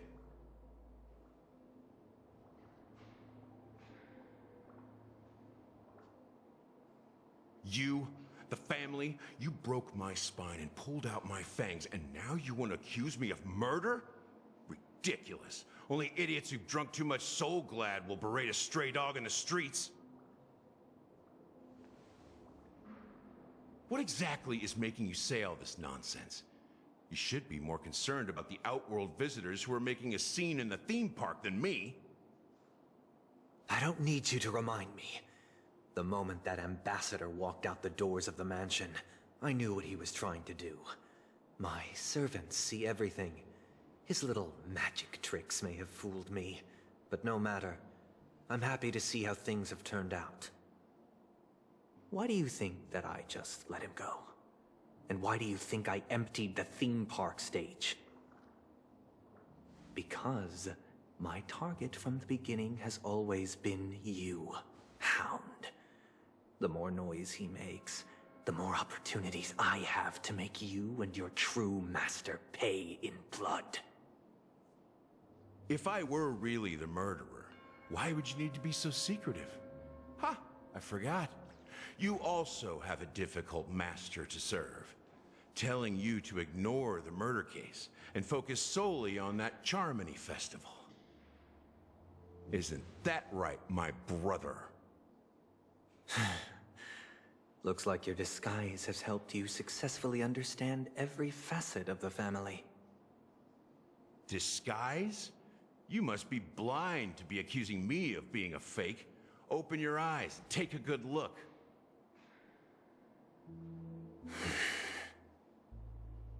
Indeed, every part of you is real. The brown hair, soft and curly like Benny's. The orange eyes, which make me miss the gaze of Sir Whitaker. That odd scar, the mark of Wolsey. And the gray vest, tie, hound emblem, bottle, the bartending, and your role as a security officer. These are all true traits. From all 52 loyal family members. When they are gathered, countless tiny truths are woven together into a lie. You collected a small piece of each of them and claimed them for yourself. Then you invented this facade, a complete Gallagher.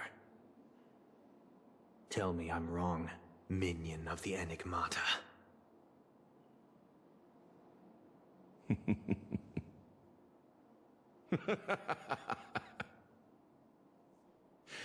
You have guts, I'll give you that. Not bad. I severely underestimated you. Admirable. But so what? Can this prove that I murdered your sister and that stowaway? This proves that you and the Memory Zone meme death are linked. And that's enough. Listen up. I don't care how you did it. I only care about one thing. The answer to a question.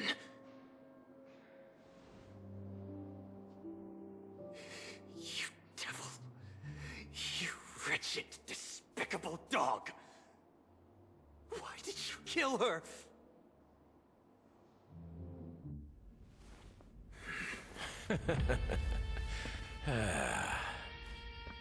You know, in the thick of things, people are blind to the grit in their eyes. Yet they can always feel it scratch. Want the answer? I'll give it to you. The whole thing is just fate playing a cruel joke on us.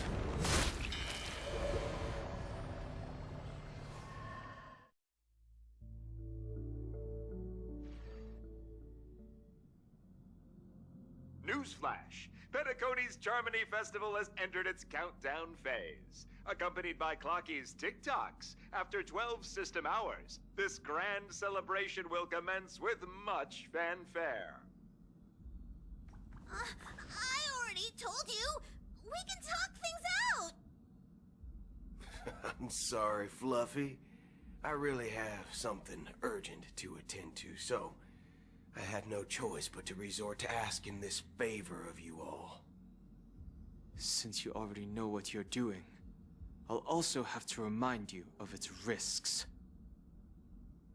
Hey, partner, what's with the hostility? I thought pulling this thing out was just a way of saying hello. For the last time, state your identity and purpose. My name's Boot Hill, and I'm a Galaxy Ranger. A Galaxy Ranger? You look like you seen a ghost. Did you think we all went extinct? Well, that's the price you pay for being off-grid for too long. The righteous heroes of the hunt would never hijack the Astral Express. I ain't hijacked anything. What, chatting with someone while holding a gun is considered a hijacking? It probably is. Pardon my frankness, but there are plenty of rumors in the cosmos regarding the Galaxy Ranger's current status, and none of them are pretty stories. I have a hard time believing you. Oh, this is hilarious. The tale that this bunch of fools spin is getting out of hand. There's even a bit about the Galaxy Rangers being turned into gibbons by Dr. Primitive, and they're in some valley screwing around on swings. Of course, I know you won't believe me, which is also why, similarly, I have a hard time believing that you're the real Nameless. See the bullets in this gun? 9mm, an eternal classic. I may need the Astral Express's help right now, but if you're an imposter just like that one, then this bullet might just end up in my head. I can't allow myself to be exposed to danger. That's just the way it goes, so you all have to first prove yourselves. Huh? Where are you going?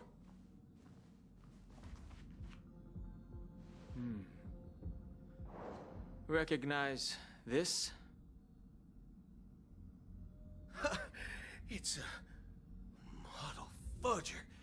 The Jade Abacus of Ally and Oath. The CN Joe really gave this to you guys? Model fudger?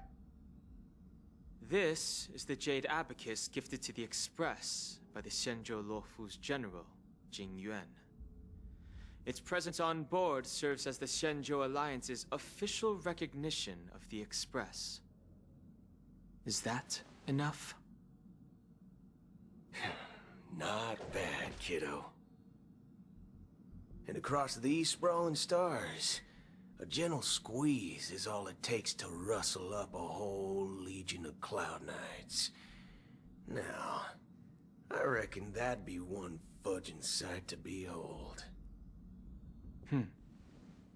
Now it's your turn. Been ages since the Galaxy Rangers had the spotlight shown on them. And we ain't equipped with such fancy gadgets. But I've been around the block enough to know the way to handle these types of situations is easy as pie. Alright then. Feel free to toss any questions my way. And let's see if my answers can't turn your trust. If your gut tells you otherwise, still ain't too late to show me the door. And why would I play along? If I truly am a real Galaxy Ranger, you stand to lose nothing. Alright then. Tell me, what kind of organization are the Galaxy Rangers?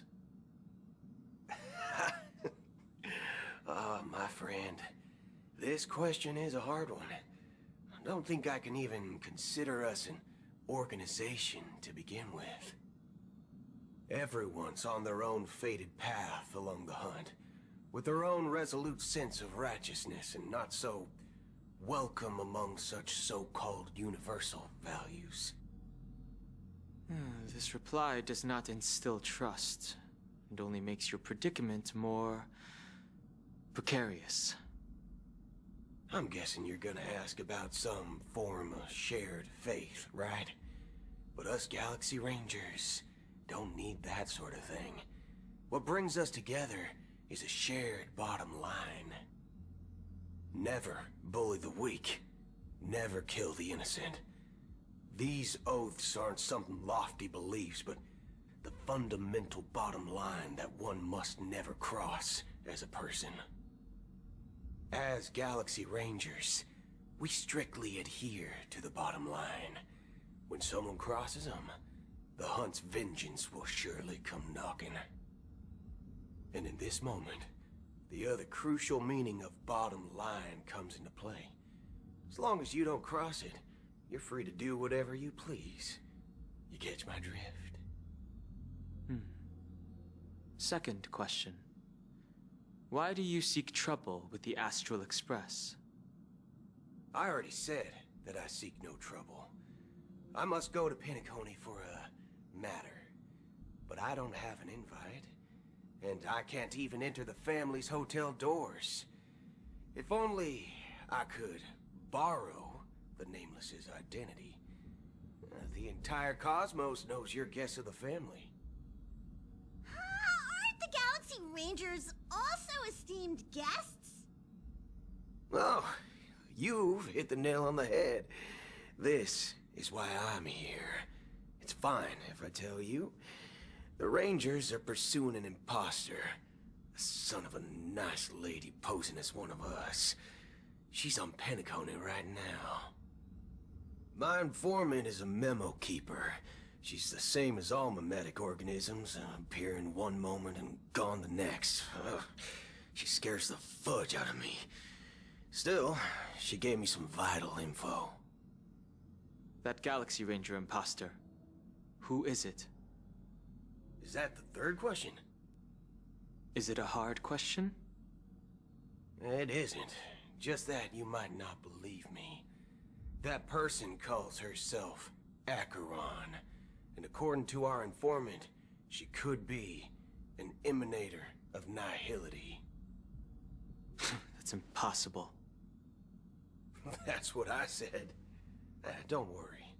When I first received the news, I had the exact same reaction as you.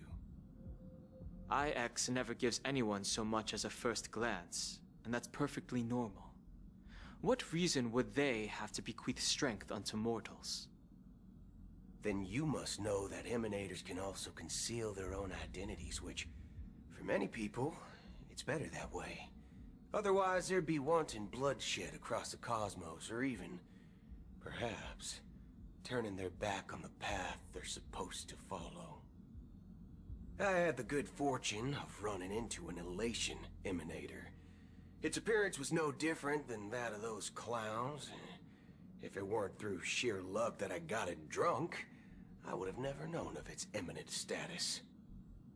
Even in the purest hunt, you'll find the Xianzhou Alliance under the spotlight and Galaxy Rangers lurking in the shadows. Paths are inevitably concepts created by people and exist in planes beyond our understanding. To reckon that nihility emanators don't exist, well, maybe we just ain't nihilistic enough. So, do you understand now? Your companions are in danger, and it's pretty harrowing. If you don't want to believe me, you'd best send a message to them, but I'd advise you to move fast. We don't know what's happening in the dreamscape or how much of what the memo keeper said is true. And that Acheron, who knows what she intends to do.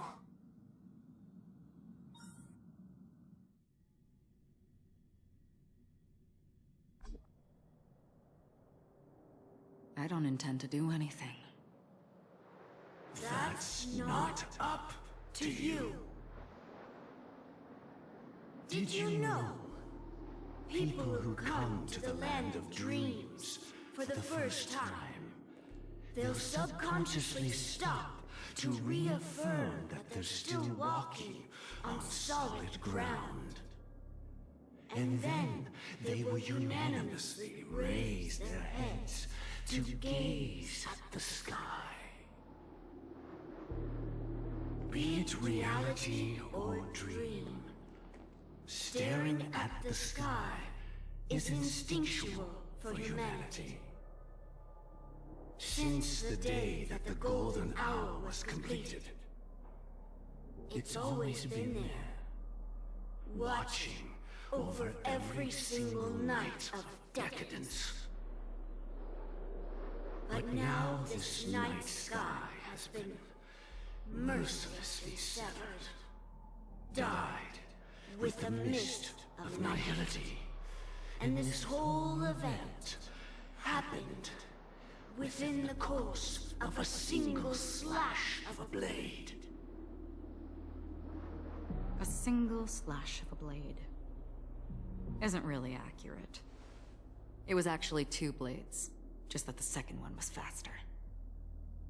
That's not the point. Many guests who weren't supposed to be invited have gathered at this banquet.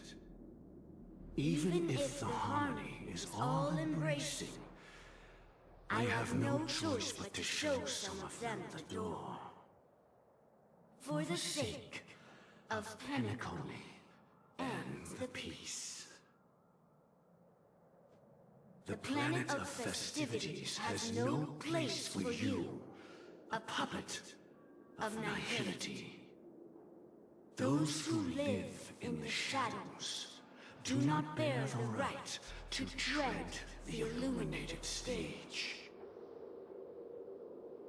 Speaking of living in the shadows, there's probably not much difference between us.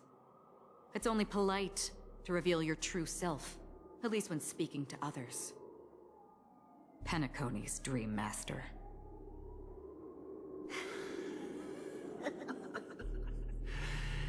That's just another reason that you can't stay.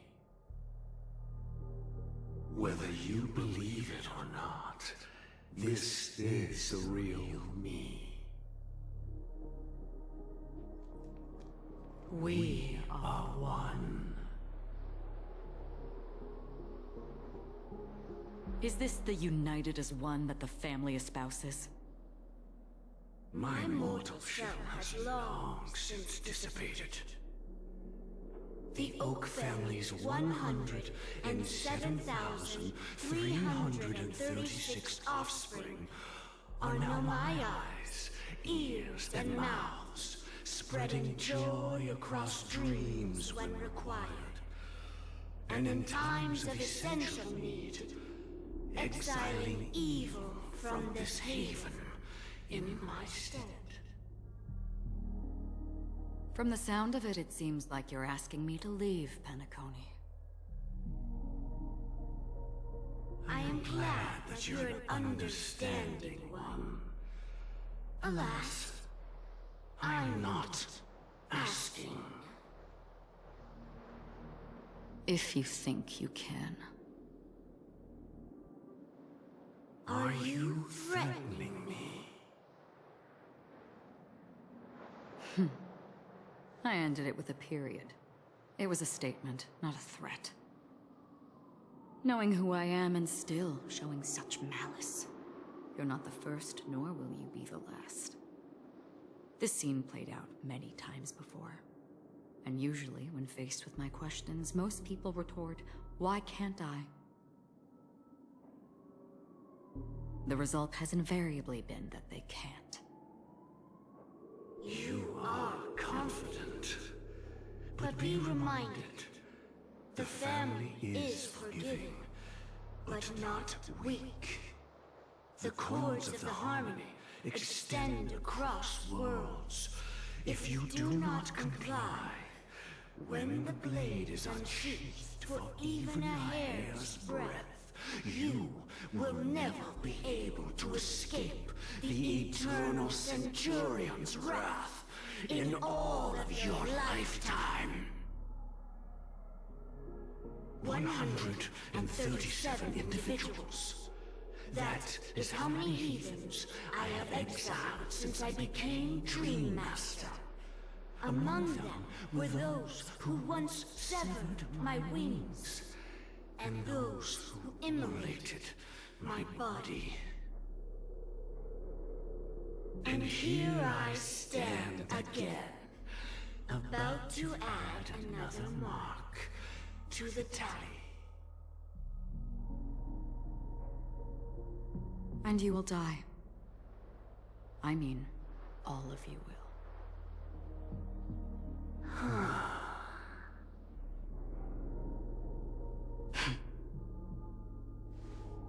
But that won't come to pass. I'll do as you ask. I'll leave. A wise choice.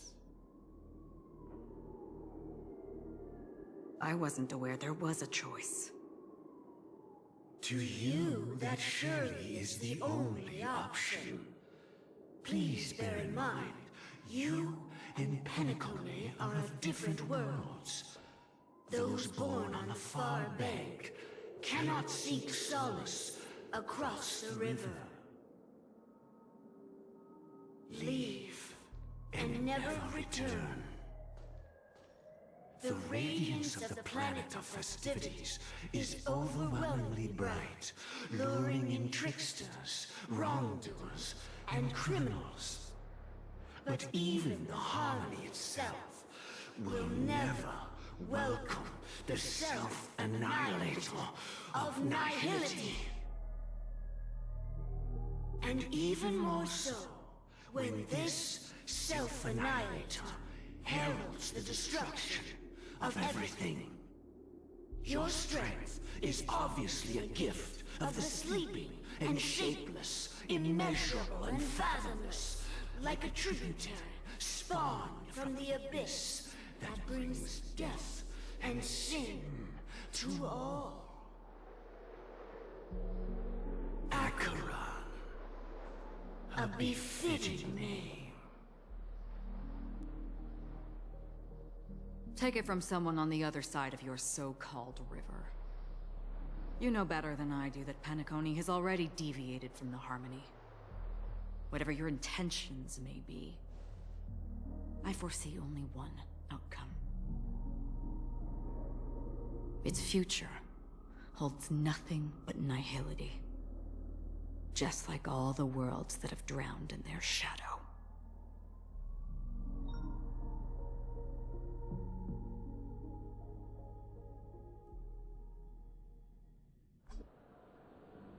Attention, please.